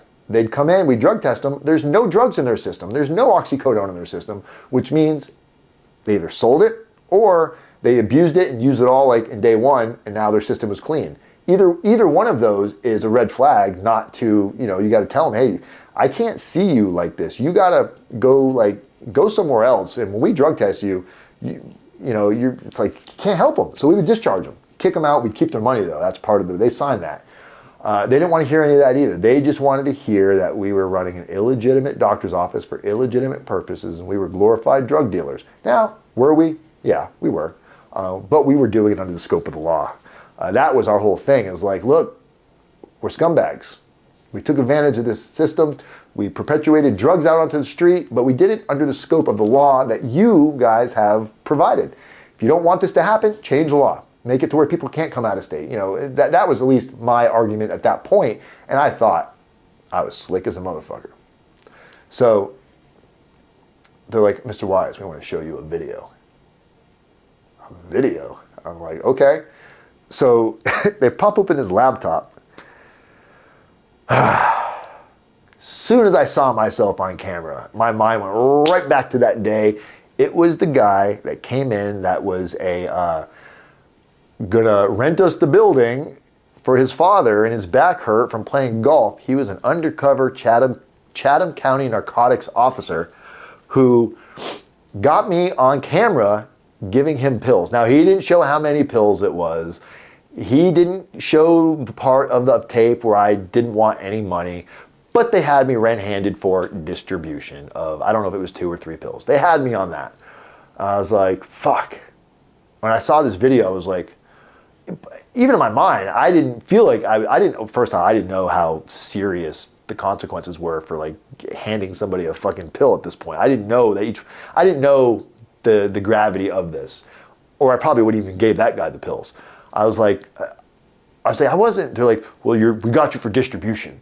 I was like, but I really thought the guy was hurt. And like, we know you guys. They thought we had so many pills, and they thought I went into the back and went into like our pill supply and plucked out a couple pills and gave them to the guy. So when they raided us, man, they thought we were gonna have pills and cash. And when they got there was fucking zero there. They were so mad because if they would have waited another, let's call it 90 days, we would have had our pedigree license, which we would have been able to dispense, because that was where the real money was, is you write the prescription and then you have your own pharmacy. That's why we moved to Savannah. The other reason we moved to Georgia is Florida passed a law where you can't prescribe and dispense out of the same location. It's got to be separate.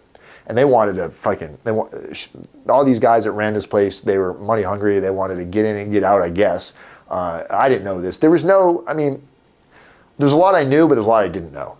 And, but we didn't get that far. They thought we were that far. They thought they were going to like hit the fucking gusto, and they got nothing. At least not from the office. I don't know what they got from personal people's accounts, but they got nothing. They freezed my account, they freezed Shelly's account, and we didn't have, they were paying me next to nothing. I think I might have had like $800 in my account, which I could have used at that point, don't get me wrong. But they got nothing from that. So while I'm doing this proffer, you could tell that they were stretching. And my attorney's like, don't worry, Dan, anything you tell them that they don't already know, they can't use it against you. That's the proffer. As long as you're honest, Dan, you can't lie. You can, and they flew me there. Well, I had to pay for it. They reimbursed me. They put me in a beautiful hotel in the downtown district of Savannah, like really kind of like catering to me, like playing me up. I was there for like 4 or 5 days. I'd go in at proffer, and it was always like, it seemed like they were on my side. That's the way they made me feel. I was so like, man, these guys got my back. They're going to let me and Shelly go. And then we're walking out of the proffer, and Carl Kanoki's there. You could tell he didn't want to make small talk with me, but he also didn't want to get me like he didn't want my guard to go up. So I was like, hey, Mr. Kanoki. He's like, hey, Mr. Wise. I was like, so do you know when this thing's gonna wrap up? Like, we're gonna have a plea offer for you real soon. I was like, a plea offer? What is it? He's like, well, you know, talk to your attorney about it. He'll go over it with you. And Dennis is like, yeah, we're sucking his fucking dick. It was it's ugly to watch. And I'm like, God, it creeps me out, but whatever. At least the prosecutor likes me. That's what I'm thinking. So Dennis is like, yeah, we're gonna get a plea together pretty soon. So I go back to Florida. I'm like, this shit's over. I'm starting to sleep at night. I get a call from Dennis. He's like, hey, Mr. Wise, good news. I was like, oh, what, you got it? He's like, yep, they sent over the plea agreement. I was like, great. I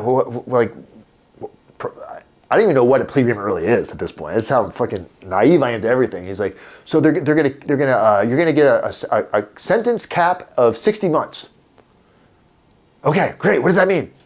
I don't know what the fuck he means.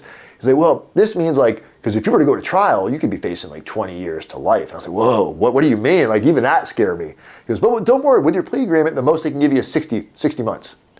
I was like, wait, 60 months? That's 60 months. I think my car loans were 60 months. That's 5 fucking years. I'm like, wait, 60 months what? Probation? He goes, no, you're gonna go to prison. The fuck I am. That was it. Dennis, you're fired. You're a shitty fucking attorney. Only reason I'm getting a plea like this is because you're a bitch and you're groveling to this guy. You don't want to fight for me. You're on their side. This is what you get with a free attorney. I'm just like backpedaling. He goes, this is a lot to take in, but you got to come to the realization you're going to go to prison, Mr. Wise. This is what he's telling me on the phone. And I'm like screaming at the phone, I'm not going to fucking prison. You didn't do it. Lost it. You didn't do your fucking job. I want a fucking new attorney. He goes, Mr. Wise, this is the offer. It's not going to get any better than this. If you turn this down, because I haven't been indicted yet. This is a pre-indictment plea. If you turn this down, things can get a whole lot worse for you. So he goes, think about it overnight. I hung up on him. Man, I'm on the phone the next day at work. I'm managing a call center at this point. It was actually the first good job I've had. And I know I've told you guys call centers all suck, but this guy was running it right. And he was teaching me how to do it right. And I was actually really enjoying my job. I was making not the best money, but I was making consistent money, and it was a good feeling.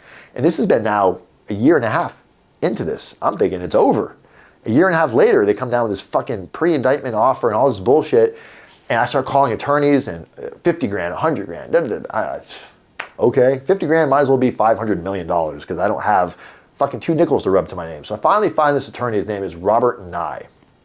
I tell him the whole story. And he's like, this doesn't add up. He goes, but if what you're telling me is true, it would be worth looking into, but I don't want to make any promises without like seeing. He goes, get me $500 and I'll do a check into this and see what I see. Okay, he was the first attorney to even give me like that much fucking hope. So sent him $500. He calls me back. He's like, you know, this isn't an easy case, Mr. Wise, but I think you might have something going here because there's something that don't add up.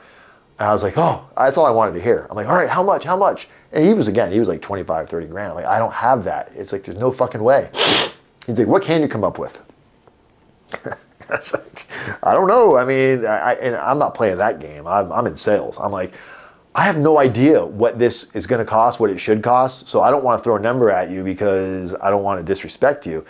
So he came down to, I want to say 15 grand for a plea deal, 25 grand if we go to trial, something like that. Thank God the company I worked for at the time, this guy Sean, I'd been there now like over a year, and I was his motherfucking dude. Like I ran his business for him. I was making him, without me, he would have lost. He would have still ran it, but he would have lost money. So it was worth it for him. He was like, all right, I'll pay it. I'll take 25% of your paycheck until it's paid back. Done. I was getting paid $1,500 a week, so that was a blessing in disguise. Hired the attorney. We turned down the pre-indictment plea. If silence had a voice on that, it was a call with me and my attorney, Carl Kanoki, and Doug Kahn. And this part I did enjoy a little bit. When we got on the call, Carl Kanoki, it's like, so you guys ready to move forward with this? Like all assuming. And Robert and I goes, well, actually, we need some time, and right now we're leaning towards not taking this plea offer. Not because it's a bad plea offer, Mr. Kanoki, no disrespect, but we haven't seen enough of the discovery yet for my client to make an educated decision. Fucking crickets. Crickets. And you hear Carl Kanoki, his voice changed. I swear to God, he was a different person. So you're refusing our offer is what you're telling me. Well, we're not saying that, but if you want to, basically, yeah, refuse the offer. Boom. Call ends. It was a conference call. Boop. Call's ended. And he calls me back. My attorney is like, yeah, he's not happy. I was like, fuck him. Who cares? I'm not going to prison for 5 years. He goes, well, you know, let's not get ahead of ourselves, Mr. Wise. This isn't over. You know, they could indict you. I was like, well, what does that mean? Well, it goes in front of a grand jury. They testify to a grand jury. And I was like, yeah, but he's like, well, I can't be there. I was like, what do you mean? He goes, well, when they go in front of a grand jury, it's their side of the story only. You can be there, but I can't be there to help you.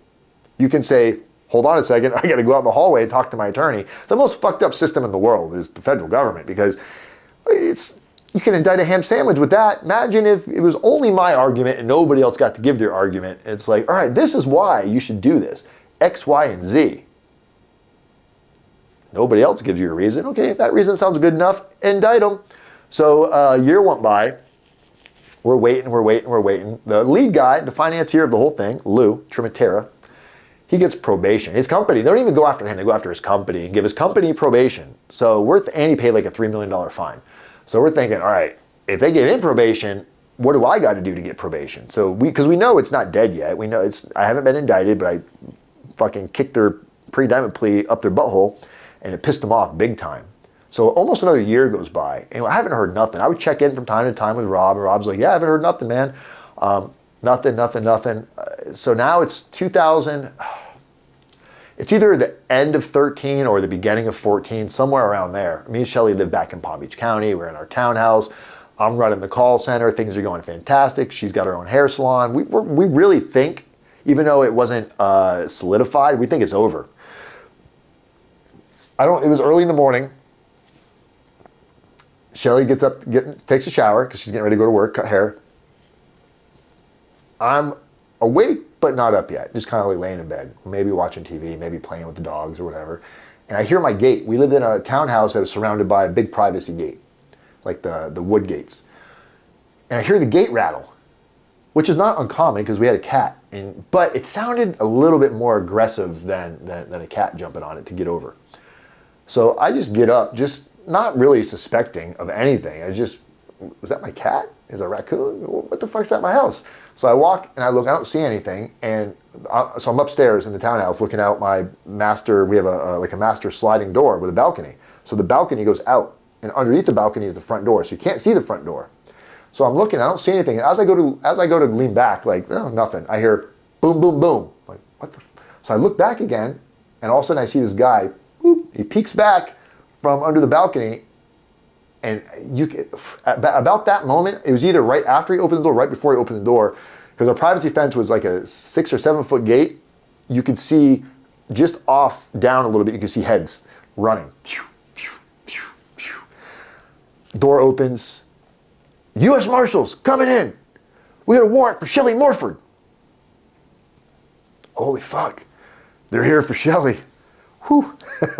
They're not here for me. There was a moment of relief. I know it sounds dickheadish, but there was no time to react. I think it was because it's like, all right, they're not here for the pain clinic stuff. What did Shelley do? You know, it's something stupid probably.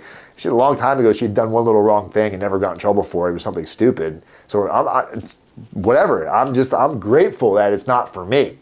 So my little dog, Oliver, little Chihuahua, he's now recently passed, rest in peace, Ollie Bear.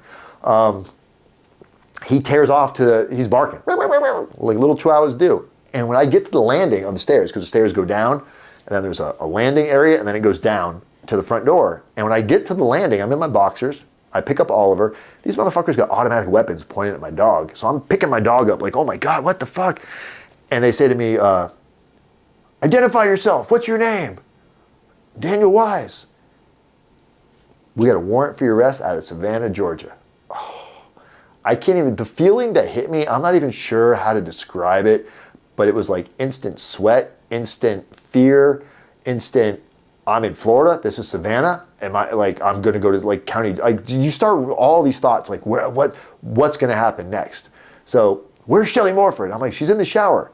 So they send a female up to go get her, and they got me sitting downstairs, handcuffed, hands behind my back, no shirt on. They go upstairs, female goes upstairs, it's like maybe 3 or 4 minutes.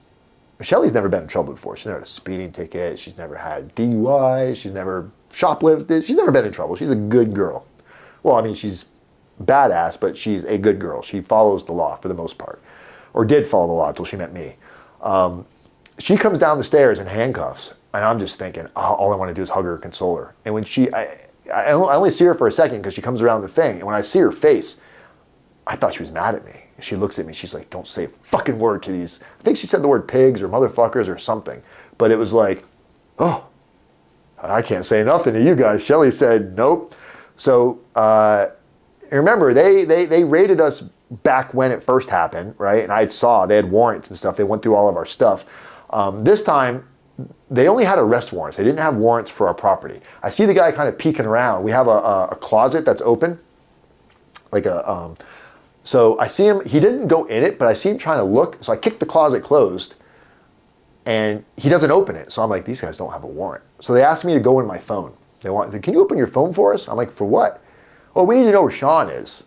I was like, I mean, and I was almost scared to ask them if they had a warrant because you feel like this is going to make them mad. They're going to get in more trouble. I was like, I don't really want to give you access to my phone. Well, you're not going to cooperate? I was like, I mean, I don't know where Sean is. First of all, you're not going to find him in my phone. They wanted me to call him and set him up. I'm like, you got me fucked up. So they put us in handcuffs. They bring us out, which this was the most embarrassing part. We lived in a pretty nice neighborhood. For me, it was a nice neighborhood. My nosy fucking neighbor, who I think molests little kids for sure, he's outside, like peeking over his fence like a little troll. And they have us in handcuffs. They put us in a Suburban together. We get in the Suburban. He calls somebody, and the guy's like, we just located where Sean is. We're on our way to get him. And they're like, what's up with your guys? He's like, we got Wise and Morford. Looks like we won. You're paying for breakfast. It was like, wow, you fucking jerks. You're gonna sit there and like add fuel to the fire. You already got us. Now it's a game to who gets who first. And then we asked like where we're going. We're bringing over the federal building. You guys got a bond hearing at 10 o'clock or whatever time it was. I think it was like 8 o'clock. And we're like, how do we bond out? So they start looking at the paperwork they have. It's like, Shelly Morford, they're recommending a bond for you, a signature bond. So you'll probably bond out no problem. Mr. Wise, I'm thinking they're going to say the same thing for me. Mr. Wise, it says here, requesting no bond. It says you're a flight risk, that you've been on the run, and a danger to society. And I'm fucking baffled. I'm like, what do you mean a flight risk? Remember I told you guys, they flew me there to proffer to talk to Carl Kanoki and put me up in this really nice hotel 2 years earlier. I lived at the same place. When they reimbursed me for my plane tickets and all that stuff, they sent mail to my townhouse, to the same place. So they damn well knew exactly where I was. This was all part of their get back game because they were butthurt that we didn't take their pre-indictment plea. So we get to the federal building downtown West Palm Beach, and I have an attorney at this point. My attorney, Rob Nye, is already hired and paid. I was like, I need to call my attorney. Don't worry, you will. I'm like, but my bond hearing is like in a few minutes and he needs to know this. You could call him after. Are you fucking stupid? They think that I'm a flight risk. He can prove. They were 3 steps ahead. So they give me a public defender. This, exactly what you'd imagine. Overweight guy, suit 4 times too big, looks like he's swimming in it, paperwork scattered, sticky notes, glasses, gray suit, ties twisted side. I mean, just Better Call Saul, basically, was my fucking attorney. So he's like, well, it looks like they're going to deny bond for you. He's just ready to go through the motions. I'm like, hey, this is a lie. They knew where I was. He's like, well, can you prove it? I was like, if you call my attorney, abso-fucking-lutely. They mailed me checks. I've got pay stubs. Yes. And he's like, well, here's the problem, Mr. Wise. If we go in front of the bond judge today, and based on the evidence that they're going to read, it doesn't look good. He's probably going to deny bond, and you can't go back in front of him until the case is settled. He's like, or if what you're telling me is the truth, we can ask for a continuance on yours and get with your attorney. You might sit a week or two. And I'm like, are you fucking, like, I can't believe this. I'm going to fucking sit. That was my only option. I had to do it. So Shelly gets bonded out right away. They don't give her a ride home or nothing. They leave her stuck out in West Palm Beach with sandals. And basically, the clothes they let her throw on were like nighttime clothes. So now Shelly's walking home downtown West Palm through like the hood looking like a prostitute. Probably, you know, who knows? Maybe she made some money on the way home. I don't fucking know. No, she didn't. But this is the kind of people they are. They off, go home. And we were probably 15 miles away. So she had no money.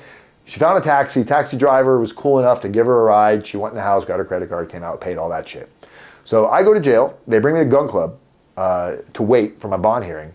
And I was in a pod with, I think it was other federal guys. There might have been some state guys too. It sucked. It's county. Food was fucking absolutely unfucking bearable.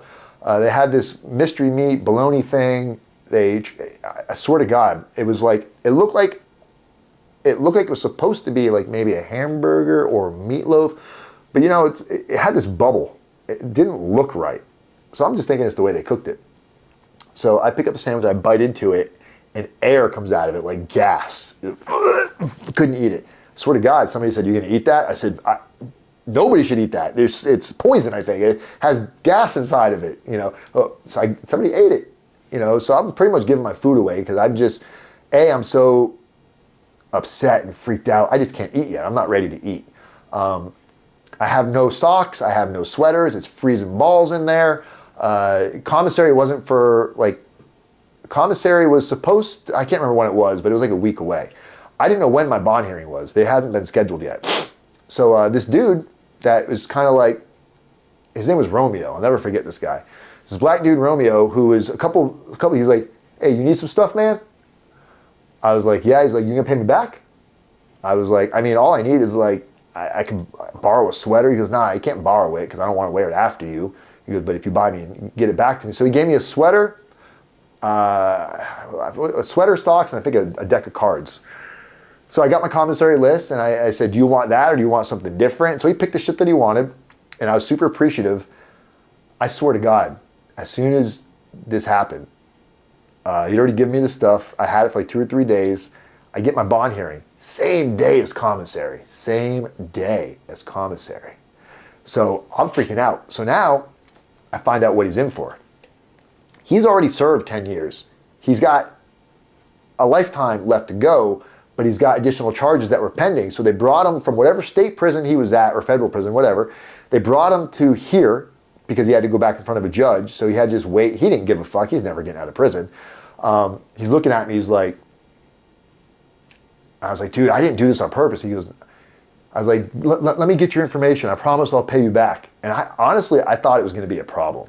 And he was cool. You know, he was like, "It is what it is, man."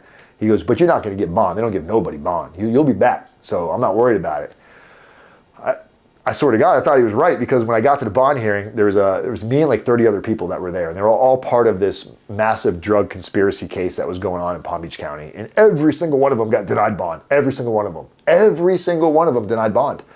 Now, is it a black and white thing? White privilege? Maybe, because they were all black and I was white. But I thought for sure I was getting denied too. And Carl Kanoki, the U.S. attorney, was there. Doug Kahn, the little punk-ass DEA agent, he was there. They flew from Georgia just to be there. Just like for intimidation factor. About 20 of my friends showed up at court that day, which was fucking awesome. I thought I wasn't going home though for sure. I thought I was going to be sitting there until shit fucking wrapped up. And my attorney was there. Oh, no, I'm sorry. My attorney was on, it was either, I think it was a television he was on. He sent over all the proof. And within seconds, the attorney was like, the judge, I think his name was Judge Garrett. He was, he wasn't like a sentencing judge. He was just a magistrate judge. And he goes, "This isn't going to take long." And I'm like, "Oh, fuck." He goes, "I'm reading what this attorney sent over for defendant Wise, and unless the attorney fraudulently created paperwork, there's no way in the world you guys are going to convince me you did not know where Mr. Wise was." And then Mr. Kanoki was like, well, he goes, "Well, Mr. Kanoki, I got one question for you. Did you have your office reimburse Mr. Wise for travel and hotel to this address, which is the address it shows it was mailed to, because I still had the envelope. And he's like, if Your Honor, if that's the envelope, I'm going to say yes, that was the address. So how is it you didn't know where he was? To best of our knowledge, Your Honor, from my intel, we were told he was no longer there. Did you go check? No, Your Honor, we didn't. Bond granted. Signature. It was a signature bond, and my buddy had to put up like a $50,000 surety bond on a property he had. Now, Mr. Wise, if you don't show up, I'm coming for you. Your friend's going to lose his property, and all these people are going to be on the hook today that are here, that are here for you. A lot of people showed up to show how much they love you today, so you better not, whatever. And I was just like, thank you, Your Honor. And I went home, and I did send Romeo. I think I sent him like $300 on his commissary, and I think what I borrowed from him was like worth $50. But he was in there. He sniped. His girlfriend cheated on him. He was like some ex-army guy or whatever, lost his fucking mind. From a distance on a hill in Miami, he sniped his ex-girlfriend or wife and the boyfriend and just waited for the cops to come. And that was the guy that lent me the stuff that I couldn't pay back. And oh my God, if I'd known what he was in for at the time, I don't know what I would have done. I think I was pretty sure I probably would have died of a heart attack because I thought he would have killed me. He was a big dude, jacked, looked like Black Spider-Man. That's the only way I could define him. So go home. That was the indictment, by the way. Now I'm officially indicted. And my attorney feels like we got a good case because all the attorneys for all the other defendants were all talking with each other. Like, if we all would have stayed stuck together, we probably would have had a good case, but who knows? So we're fighting it. We're fighting. We're going to take this thing to trial. So now I have to pay more money because we're going to trial, or planning on going to trial. And we're fighting it for almost another 6-7 months. And I'm like, I'm feeling pretty good. They did, so a pre-sentence report normally isn't done until after you plead guilty or found guilty, right? So they did a mock, they had an ex-pretrial probation officer that works with my attorney. So they did a mock version, gave me best case scenario, worst case scenario, if I were to go to trial and lose. Worst case scenario, there was a potential for worst case scenario of life in fucking prison. Because every pill that doctor wrote a prescription for, 60 this, 120 this, 90 Percocets, every pill they counted as a count 1, count 2. So there was like, it was thousands of pills. But he's like, but we have a good case because everybody's story is the same. Nobody's, they could paint a picture that what you were doing was unethical, but it's gonna be really hard for them to prove that it was illegal unless people change their minds. So we're like, great. It's like 2 weeks before trial. I get a call from my attorney. Mr. Wise, we're gonna have to change our game plan. 4 people over the weekend, they must have been working on it for a while, took plea deals. And I was like, so what? So what? He goes, Mr. Wise, he sent me the plea deals. Part of their plea deal is anybody that goes to trial, they have to testify against that they did know that they were doing illegitimate actions for illegitimate purposes. And just basically they were going to just lie and say we were doing all these things. I still wasn't ready. I wasn't ready to accept it, wasn't ready to accept it. And then another person took one. And then another person took one. And then he calls me, he goes, Shelly took one too, by the way. But her charge they charged her with wasn't even a conspiracy charge. They charged her with misprision of a felony, and she was the only one that wasn't going to be asked to testify. So that was in her best interest to take that plea deal because it capped it at 36 months. The most they could give her was 36 months, which still felt like a lifetime to us at this point. And he goes, Mr. Wise, everybody's taking a plea but you. That means everybody's going to testify against you. You've got no chance. He's like, I get it. You don't want to go to prison. He goes, but you're going to go. You can either do this and minimize, or you're going to go. You might not be life, might not be 25 years, but it's going to be 120 or more, 120 months or more, 10 years or more. Going back and forth, back and forth, back and forth. And he goes, and there's another caveat to this. We turned down a pre-trial, pre-indictment plea. They haven't offered you another plea yet. You're the only one they haven't put one on the table for. I don't even know I can get you a plea. Now I immediately go, please, let's try to get it. So he goes, I'll see what I can do. So the cool thing about my attorney is whenever he emailed the prosecutor, he always CC'd me on it. So I always saw information going back and forth. Email Kanoki, we would like to negotiate if the plea deal is still on the offer for Mr. Wise, blah, blah, blah, blah, blah. And Mr. Kanoki says, I'm going out of town for a family vacation. Let me mull this over. I'll get back to you next week. everybody knows it's been through this, that telling somebody I'm going to get back to you next week in a situation like this, every second, it's like time fucking stops. Gets back to us in a week later. He goes, I'm not convinced that Mr. Wise deserves a plea deal. However, I am willing to entertain Mr. Wise to come into our office and tell us why we should give him a plea deal. On his own dime, by the way. He's not paying for me this time. So I had to fly my ass to Savannah, wait.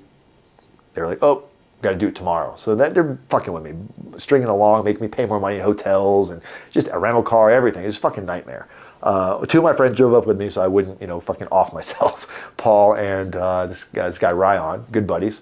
So we're at this hotel, and finally I get my little sit down with the prosecutor. And the room they bring you in is like underground in Savannah. You really feel like you're like in the fucking mountains, or in like a cave. It's dingy.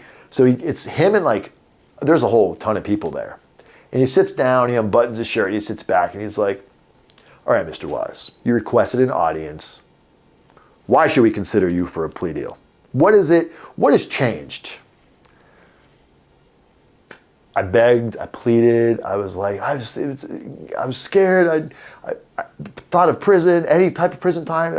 I wasn't thinking straight. He goes, so you were operating illegally, intentionally, for just basically everything they wanted us to say earlier. I looked at my attorney, he's like shaking his head. I was like, yes, sir. Yep, we knew what we were doing.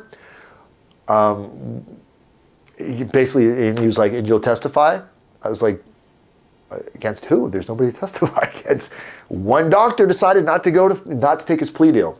Dr. Asmat decided not to take a plea deal. Dr. Asmat worked for East Health Center for 2 days. First day, patients came in, all left pissed off because Dr. Asmat wouldn't write them what they were getting. He was downing the quantities, he was downing the milligrams. For some of them he wasn't giving prescriptions to. So people were calling, complaining, and then I get a call from Sean. Sean called me and said, you need to go tell Dr. Asmat to step it up. People are pissed. I was like, how do I tell a doctor to do that? He goes, figure it out.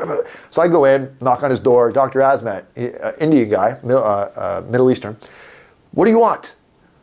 He was always a dick. And I was like, hey, people are calling, they're complaining. You don't tell me how to write prescriptions. It's my DEA license on the line, not yours. I'm not going to go to prison because you guys are greedy. Okay, message clear. Told it to Sean. Next day, he was fired. They brought in like a medical staffing company, put this temporary doctor in, until Dr. Gossett came in. Dr. Asmat was there 2 days and got fired because he wouldn't write thick enough prescriptions. So he wouldn't take a plea deal. He went to trial. And part of our plea agreement was we had to testify. Now, there wasn't really anything that I could say other than I thought what I was doing was illegitimate. So that was the only, I didn't have to say Dr. Asmat did this and did that. But I did get up and say that I was aware that we were seeking drugs, that we were looking for drug-seeking individuals to give them illegitimate prescriptions for illegitimate use that were potentially going to get sold on the street, and that I knew that. Now, the doctor probably didn't know that, or he made it very hard to make it clear that he did, because he never came out of his office, so he never saw what we would see. So it was easy for him to have, plausible deniability or whatever.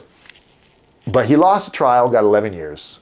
He's out now. But the point is it was a fucking nightmare, guys. Like, the time I got in trouble from 2011 until indicted, and then finally after all of that, I took my plea deal, capped it at 60 months. The most they gave me was 60 months. Shelley was the first one to get sentenced on our case out of all of us. We all thought Shelley was going to get probation because her charge was called misprision of a felony. It's not even it's barely a charge. So we're like, all right, she'll get probation. So I go to Shelley's sentencing, and she gets 13 months. It's like, what the fuck? How are they going to give her? It was me, her, and her mom were there, and it was, oh my God, devastating, devastating. Everybody's arguing on the ride home because they didn't remand her right there. They gave her a self-surrender date of August 11th of 2014. So she had like a month, roughly, before she had to go in.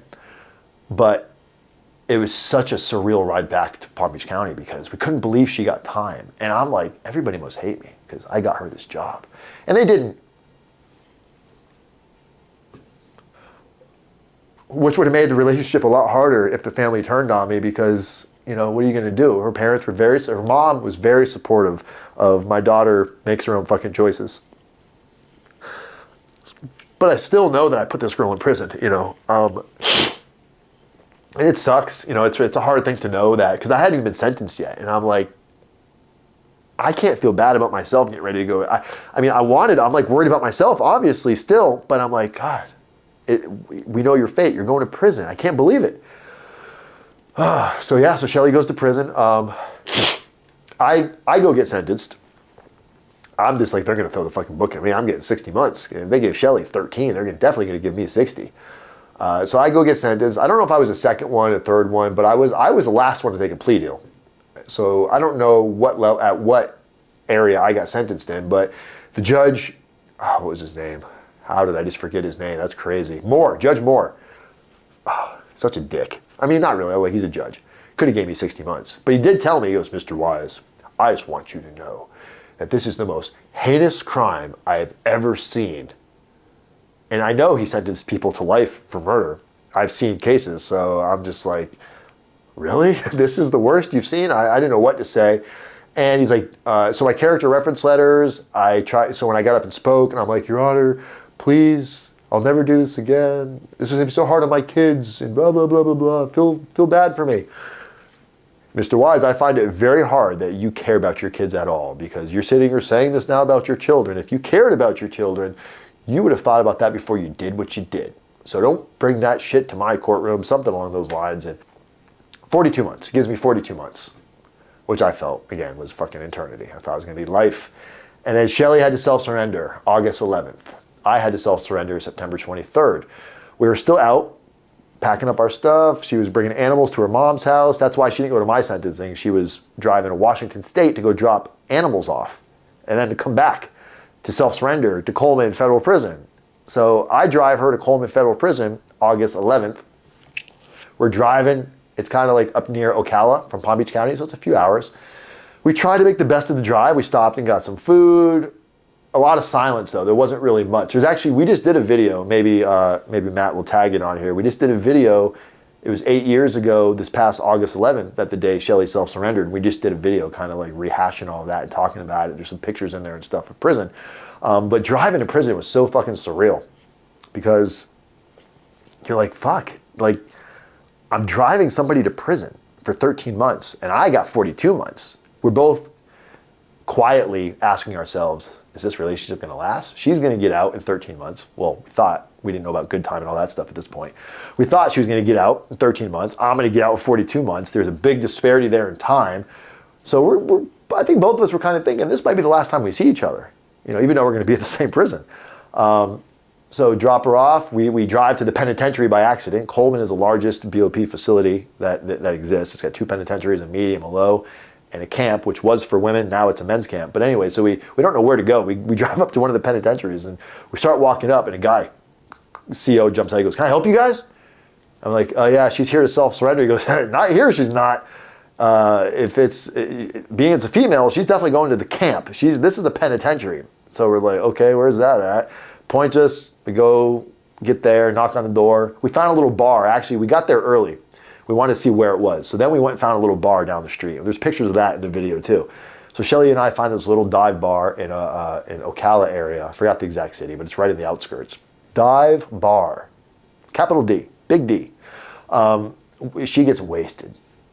Vodka and sodas, boom. Only drinks like 3, but Shelly's little, and she was wasted. So she's stumbling in. The guards are actually really cool.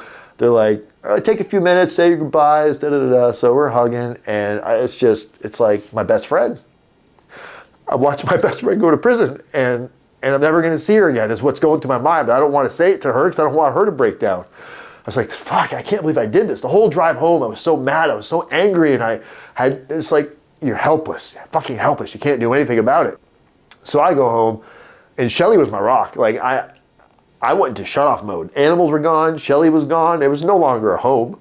It was quiet. It was dingy. It was dark. It was just lacking everything. The love, the compassion, everything was gone. And she's calling me and I'm talking to her and like, it's like, "How is it?" She's like, "It's not that bad. How are you doing? I miss you and I miss the animals. I miss Oliver." and I miss Einstein, and I miss your kids. And I was like, I'm sorry, I don't know what to do. And I know it sounds so pathetic because it's like, oh, you're at Club Fed, but you've never been through this before. You don't. It's easy to say that until you've gone through it. Looking back, yeah, that's why I'm a prison consultant now, because I know it's not the end of the world. But at that point, it was the end of the world. I don't give a fuck what anybody says. It was the end of the fucking world. So it comes time for me to self-surrender, September 23rd, a couple months later. I hadn't packed my house up. I was just, fuck it. I have nowhere to bring my stuff, no money. So I decide like 2 days before it's time to go, I let all my neighbors know that I'm having a house sale, I'm moving, I need to get rid of everything. All these people come over and they all know, they're all my friends, they all know I'm going to prison. And I've got like flat screen TV, I've got some nice stuff. And the lowballing offers were so disrespectful. I get it, you want a deal, but fuck, I'm going to prison. You're my friends. Something that's $500, you're offering me $50. Well, what are you going to do with it? It's like, fuck you, I'd rather throw it in the fucking lake. Of course I sold it because I had no money to my name, commissary, all these things, like no money. And I was like, fuck, I sold it. My car was up for repossession at this time. I'd been driving it, like hiding it at night. It was fucking scary. This lady, Lisa, one dog I kept behind because Shelly couldn't bring our other little dog. And Lisa, this lady Lisa that worked with us, she had all this land out in Loxahatchee, and she heard me talking about it. She's like, hey, what kind of dog do you have? How old is your dog? Why don't you bring your dog over and see how the vibe is? Our little Chihuahua, it sounds so ridiculous right now. So I go bring Kiki over there, and it's, I mean, Lisa and I think his name was Doug, her husband, they were just so loving towards Kiki. And she took to them immediately. I almost wanted to leave her right then and there because I didn't want to have to say goodbye again. So I said, all right, I'm going to bring her, the morning I self-surrender, I'm going to bring her and leave her in my car here. Because they had like this big barn, parked my car in there because I didn't know what, I had no plan. So they're like, all right, cool, no problem. So the night before my self-surrender, my friends come over to help me like pack up a few of the things that I'm going to keep, safe keeps. I've never done anything other than marijuana at this point in my life. They bring me Molly. They put it in a beer. Didn't even tell me. I drink the beer. 20, 30 minutes goes by. And I didn't even really notice it. But my buddy says, how do you feel? And I'm like, oh, man, I feel really, actually, I feel really good. They start laughing. I'm like, why? What? What's going on? And they're like, all right, don't freak out, Dan, but you're on Molly right now. And I'm like, what? What is Molly? What is it going to do to me? I'm thinking it's going to be like mushrooms or like crack or something or heroin. I don't know. I've never done it. But it felt fucking fantastic. My packing went smooth. We were laughing. We were drinking. We had a great blowout night. And a week before that, my friends threw me a surprise party, and everybody wore prison costumes to my surprise party. Everybody showed up at a goodbye party wearing a black and white prison outfit, which plays into the story in a second.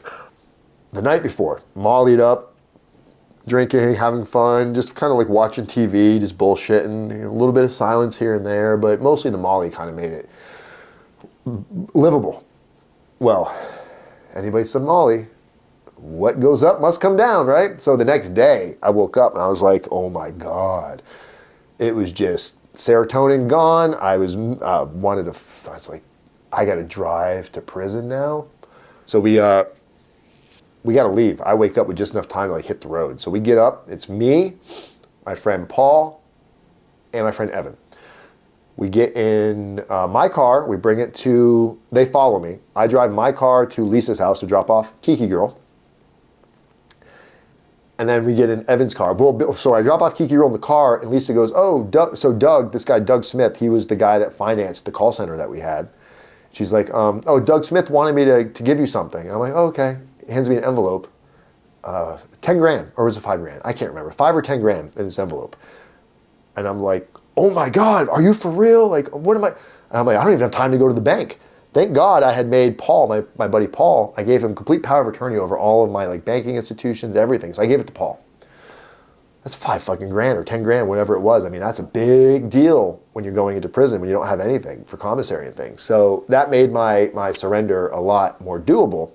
I told you a couple nights before we had a party, prison costumes. My buddy Matt says, when you self-surrender, you got to go in style. You got to do something never seen before.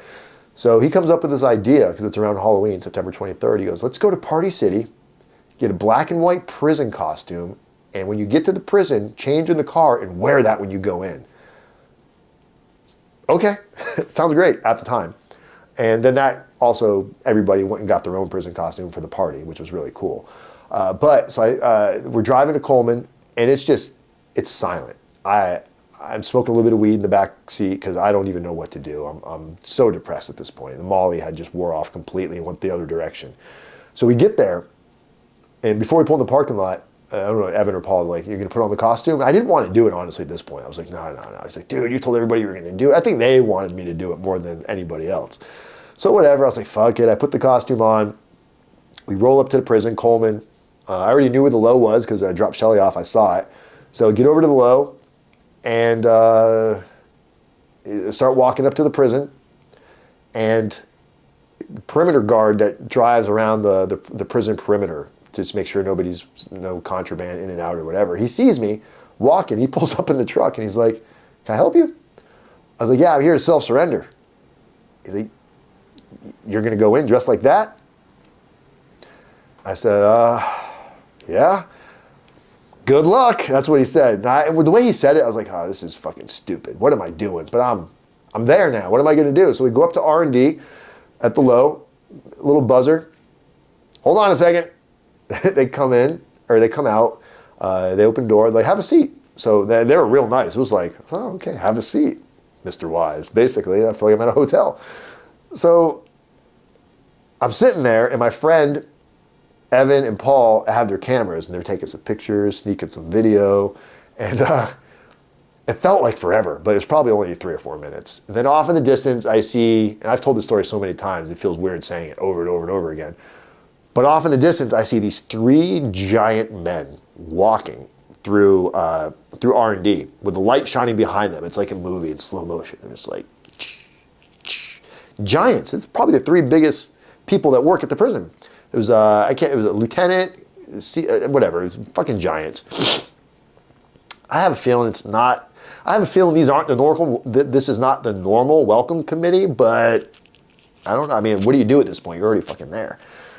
So when they get like 3 feet from me, I stand up and I go, "You got me, coppers!" And I put my hands out. Oh, they did not find humor in it. The middle guard, I forgot his name, looked like Lurch from like Frankenstein or whatever. Looked Frankenstein basically.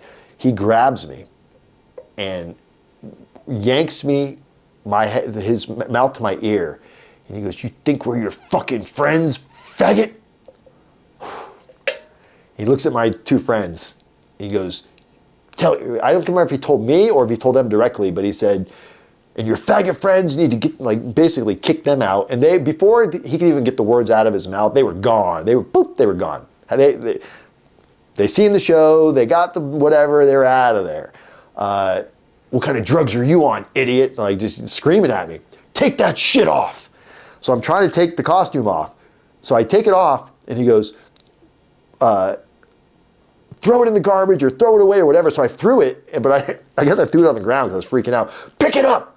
I picked it up. "Throw that shit in the garbage." So again, "Pick it up." And I'm like, fuck, what do you want me to do with it? I'm so fucking terrified. I'm not gonna lie. This is 3 giants screaming at me. I'm like, I'm gonna get fucked. This is stupid. Why did I do this? So they bring me to a little holding area. They drug test me, and I tested positive for THC. I did weed. I tested positive for THC and meth.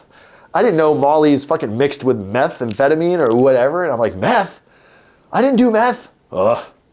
Sure you didn't. I was like, I did Molly. They weren't laughing with me. They were like, "You're fucked. We could you want to play games? We'll put you over the medium where they play games." I'm like, "What's the medium?" I thought it was at a camp. I didn't know the difference between a camp, a low, a medium. I was still fucking dumb to all this stuff. I'm like, okay, I don't know what that means, but it sounds whatever. So they finish processing me, and then they send me they open the door, and they're like, "This is the one time I'm gonna let you cut through the grass because I don't want to stand here and watch your faggot ass walk all the way around the sidewalk. Cut through the grass, that unit A1, go in there." I wanted to say, "And do what?" But I didn't even want to look this guy in the eyeballs any longer. So I'm just walking through the grass like a moron. And there's inmates walking around. They're all looking at me. Like, everybody notices a new guy coming on the compound. And I'm looking at all these inmates staring at me. I'm like, oh my God, these are the guys that are probably going to kill me. So I walk into A1. I don't know where to go. I'm just standing in this unit. There's people everywhere walking around. You can smell food. It's just hustle and bustle. And I'm just fish out of fucking water. I'm like, what do I do? So this inmate walks up to me and he goes, hey, what's your name? Dan. Where are you from? Palm Beach County. What'd you do? I paused.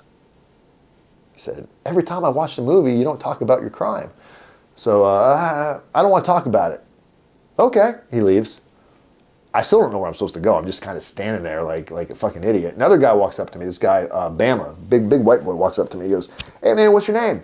Dan. Where are you from? Palm Beach County. What'd you do? Motherfuckers, I know you're trying to get me to tell you. You're not supposed to tell this stuff. I don't want to talk about it. And he leaves, walks off. Still standing there. Still don't know what to fucking do with myself. People are walking by. People are like, hey. And I'm just like, hey. Trying to like act like I'm tough. Or not tough, but trying to act like I'm not as scared as I am.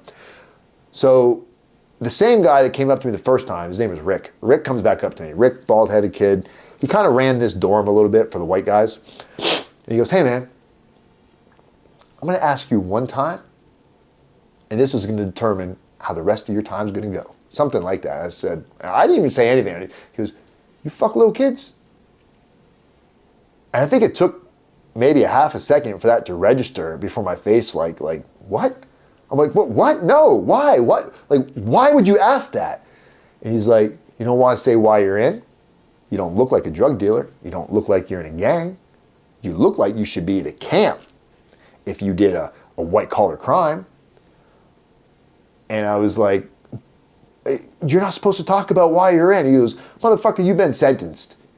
You don't play these games. Like, he really thinks I'm playing games with him. I'm like, a conspiracy to I worked at a pain clinic. And you don't have your PSR. You can't easily go show him. So you get what's called a J&C, judgment and committal, which shows like what your offense is. It doesn't go over all the details, but it shows something. So I go get it. Well, first, they call me into the case manager's office. My case manager, this guy, just for the position he was in, I get it.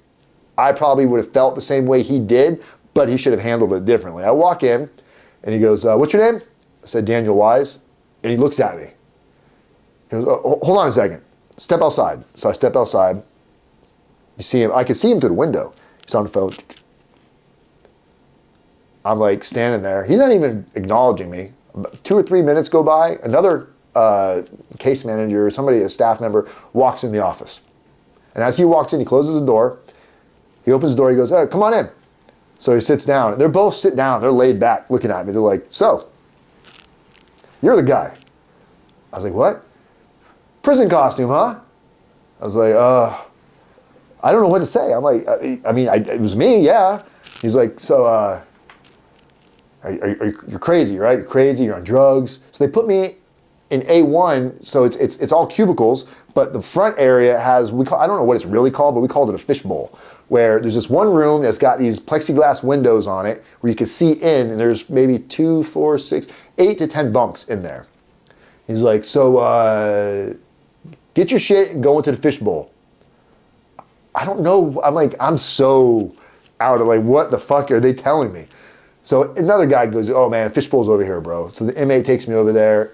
And after about 5 minutes, I'm like, wait a minute. Everybody in here is handicapped or like mental something. Like there's a guy in there that like was basically like mentally crazy. I'm like, why the fuck am I in here? Whatever. I just climbed up on the top bunk. And that was the first night, fell asleep.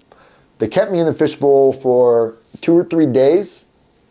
And I didn't talk to really anybody initially. I was just kind of like, I didn't know what to do. Just looking out the window, I'm like, I got to be here for 42 months. It took a minute to digest it. And then like day 2 or day 3, I hear, Wise, report to the lieutenant's office. Okay, so I'm like, well, where's that at? And someone said, oh, what'd you do? I was like, what do you mean? He goes, man, they're not calling you over there to tell you did something good. You only get called to the lieutenant's office when you did something wrong. I was like, I haven't left my bunk. I don't know. I'm pretty terrified at this point. So I get to the lieutenant's office, and they finally call me in, and it's the same guy that ripped the fucking costume off me. So now I'm just like, oh my God. So I tried to say, I want to apologize, and I go to put my hand down. He goes, I'm not shaking your fucking hand, faggot. And I'm like, fuck. He goes, let me ask you a question. Are you a faggot? And I'm like, why is this guy stuck on this gay shit? And I'm like, no, sir. He goes, but you are a pillhead. Came in here popping for meth, wearing a costume. We know you're going to suck dick for pills, faggot. You better be real careful. We're watching you. We catch you sucking dick for pills, we're moving you. And I'm like, sir, I'm not going to suck dick for pills. I'm not gay and I'm not a meth addict. I did Molly the night before for my very first time. And I don't know if he kind of believed me, but there was a second where like he wasn't sure, and he goes, you going to cause me problems? I think he was afraid I was going to withdraw. I think that was why they had me in the fishbowl, was to kind of micromanage my actions, my behavior, to see if I was going to go through any withdrawals, which I didn't. I didn't fucking move. I talked to the people in the unit, but I wasn't like, yeah, there was no withdrawing. So I said, no, sir, I'm not going to be a problem. And that was that. Out back to the compound. I think I was in the fishbowl for another 2 or 3 days. They moved me into a regular unit, a regular thing, whatever, regular bunk. And eventually they transferred me to RDAP unit where, you know, I might make that for another video, but RDAP, residential drug abuse program, knocks a year off your sentence if you can get into the program. And it's a very hard program. It's not easy. Anybody that's done it knows. The one thing I forgot to tell you guys, right before I turned myself into prison, so I surrendered September 23rd, 2014. September 20th, 2014, I posted a video on YouTube and I titled it, I'm going to prison for 42 months. Basically, I just posted this video of like me kind of ranting. I don't know why I'm going. I don't know what to do. I'm kind of terrified. It's the government's out to get me. Blah, blah, blah, blah, blah. Do my time, get some time off, get a year off for RDAP. Just really, prison was overwhelmingly a positive experience for me. And it had a lot to do with the custody level. I was at a low versus like a medium or a penitentiary. So I wasn't at like a high security prison. Played a lot of sports, got into shape, met a lot of really cool people. It wasn't at all like what I thought it was going to be earlier on. I learned a lot about accountability. And I learned that all of these things I told you guys earlier in this interview about how, you know, my mother did this and it created these kind of thought processes. It's all bullshit. All of that is fucking bullshit, guys, because at the end of the day, unless you're like mentally not capable to make a fucking rational decision, we all know right from wrong. And I would use excuses as I didn't have this, I didn't get this as a child, my mother didn't love me, my father died when I was a kid. Sure, those things didn't help any, but I still made conscious decisions to break the law because I felt I was owed something. Really, I wasn't willing to put in the work to get what I wanted without cheating. Let's go do a pain clinic. The red flags are all there. Every single thing that happened to me in my life, the Boy Scout thing, I made a conscious decision to go be sneaky. Everything, all of it. I made these choices in my life that ultimately led me to federal prison, and I went to federal prison because I was a fucking idiot. Breaking the law, not breaking the law, I can justify all day long about the pain clinic thing.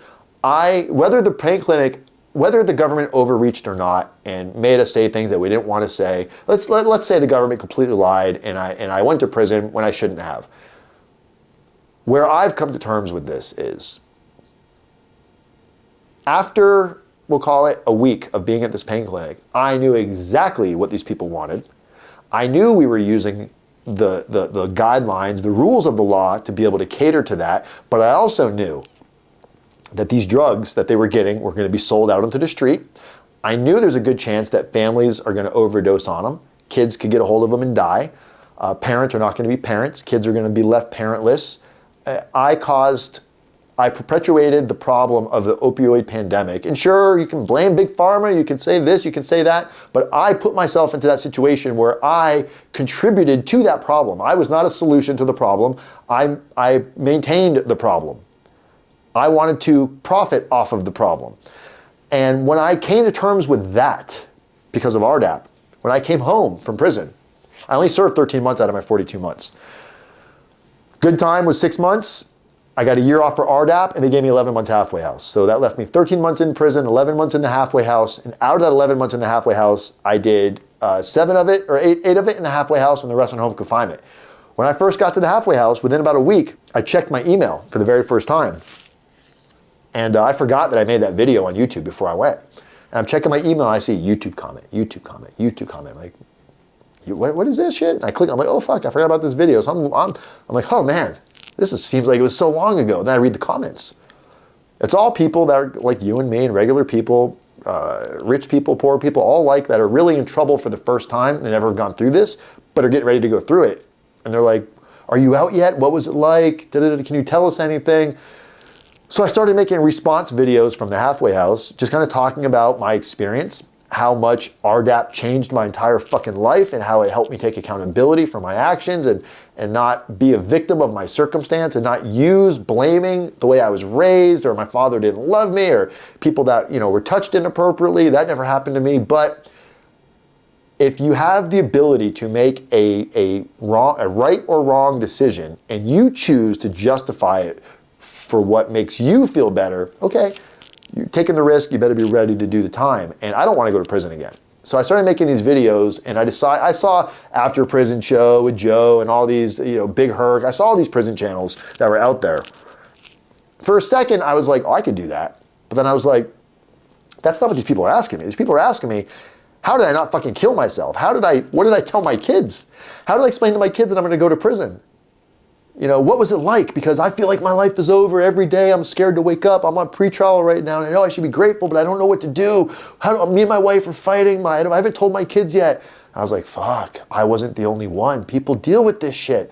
It's a bunch of us out there. So I started making videos about how you can better prepare yourself, taking accountability, what you can say to your kids, what you should ask your attorney. And making these videos as a hobby. I cry like a bitch, guys. I'm sorry. It's what RDAP Dan does. After making these videos for a hobby, about 6-7 months later, I got a call from a criminal defense attorney. So he goes, "Is this Dan?" I was like, I thought it was a bill collector. I'm like, do I owe you money? I was like, who is this? And he's like, attorney so-and-so. My client is watching your videos and he wants me to call you. I don't know what it is you can do for him, but he wants to talk to you. What's your fee? I don't charge anything. I mean, I don't know. What's you want to ask? So we set up a call with some basic questions, and the guy's like, what do I owe you for this? Thank you so much. You answered so many questions that I haven't been able to get answers to. I was like, I don't know. I don't really need anything. He's like, I got to give you something, man. I appreciate it. So the only thing I had was like a PayPal account. I was like, here's my PayPal account. Whatever you want to send me, thanks. I think he sent me like $100. I was like, wow, you got $100 for telling somebody this stuff. And then I went on and shared that. I was like, hey, this guy reached out to me and I can't believe somebody paid me money for this. And then people were like, you have no idea. The stuff that you're talking about, we can't get these answers anywhere. Our attorneys don't know, or they tell us the wrong thing, or it's just an endless supply of nothingness. You are the only one answering these questions. I kind of enjoyed it. It stroked my ego. I'm not going to lie. I was like, I like this feeling. I can go on here. It wasn't about the money. I liked having something to discuss that I was passionate about, and how RDAP changed me, and how I'm trying to tell people how prison's not what you think it is. Don't worry, you're not going to get murdered. You're not going to get raped. It's not the TV show Oz. No one's going to beat you up unless you go to somewhere crazy. But all these people are going to camps and lows. So, man, all of a sudden it went from I told Shelly, I was like, hey, we're living in Spokane. I was like, I think I'm going to quit my job. I was only making like 10, 12 bucks an hour. She was not happy. She's like, to do what? I was like, prison consulting. She didn't understand it. She's like, no one's going to pay you for this. I'm like, babe, I'm not doing it for that, but I think they will. But I want to do it because I really I was like, read these emails. There was one from a kid. He was, I think he was 13 years old, and he started the email off with, I found my father hanging in the basement. That's how the email started. And I thought this was like spam or something. He goes, I found him hanging in the basement. I thought he was dead. And screamed for my mother, cut him down. He was blue, but they resuscitated him, came back to life. We were like, our dad was our hero. We don't know why he would do this. Well, come to find out, the father was indicted, didn't know how to tell the family, was terrified, fucking tried to off himself.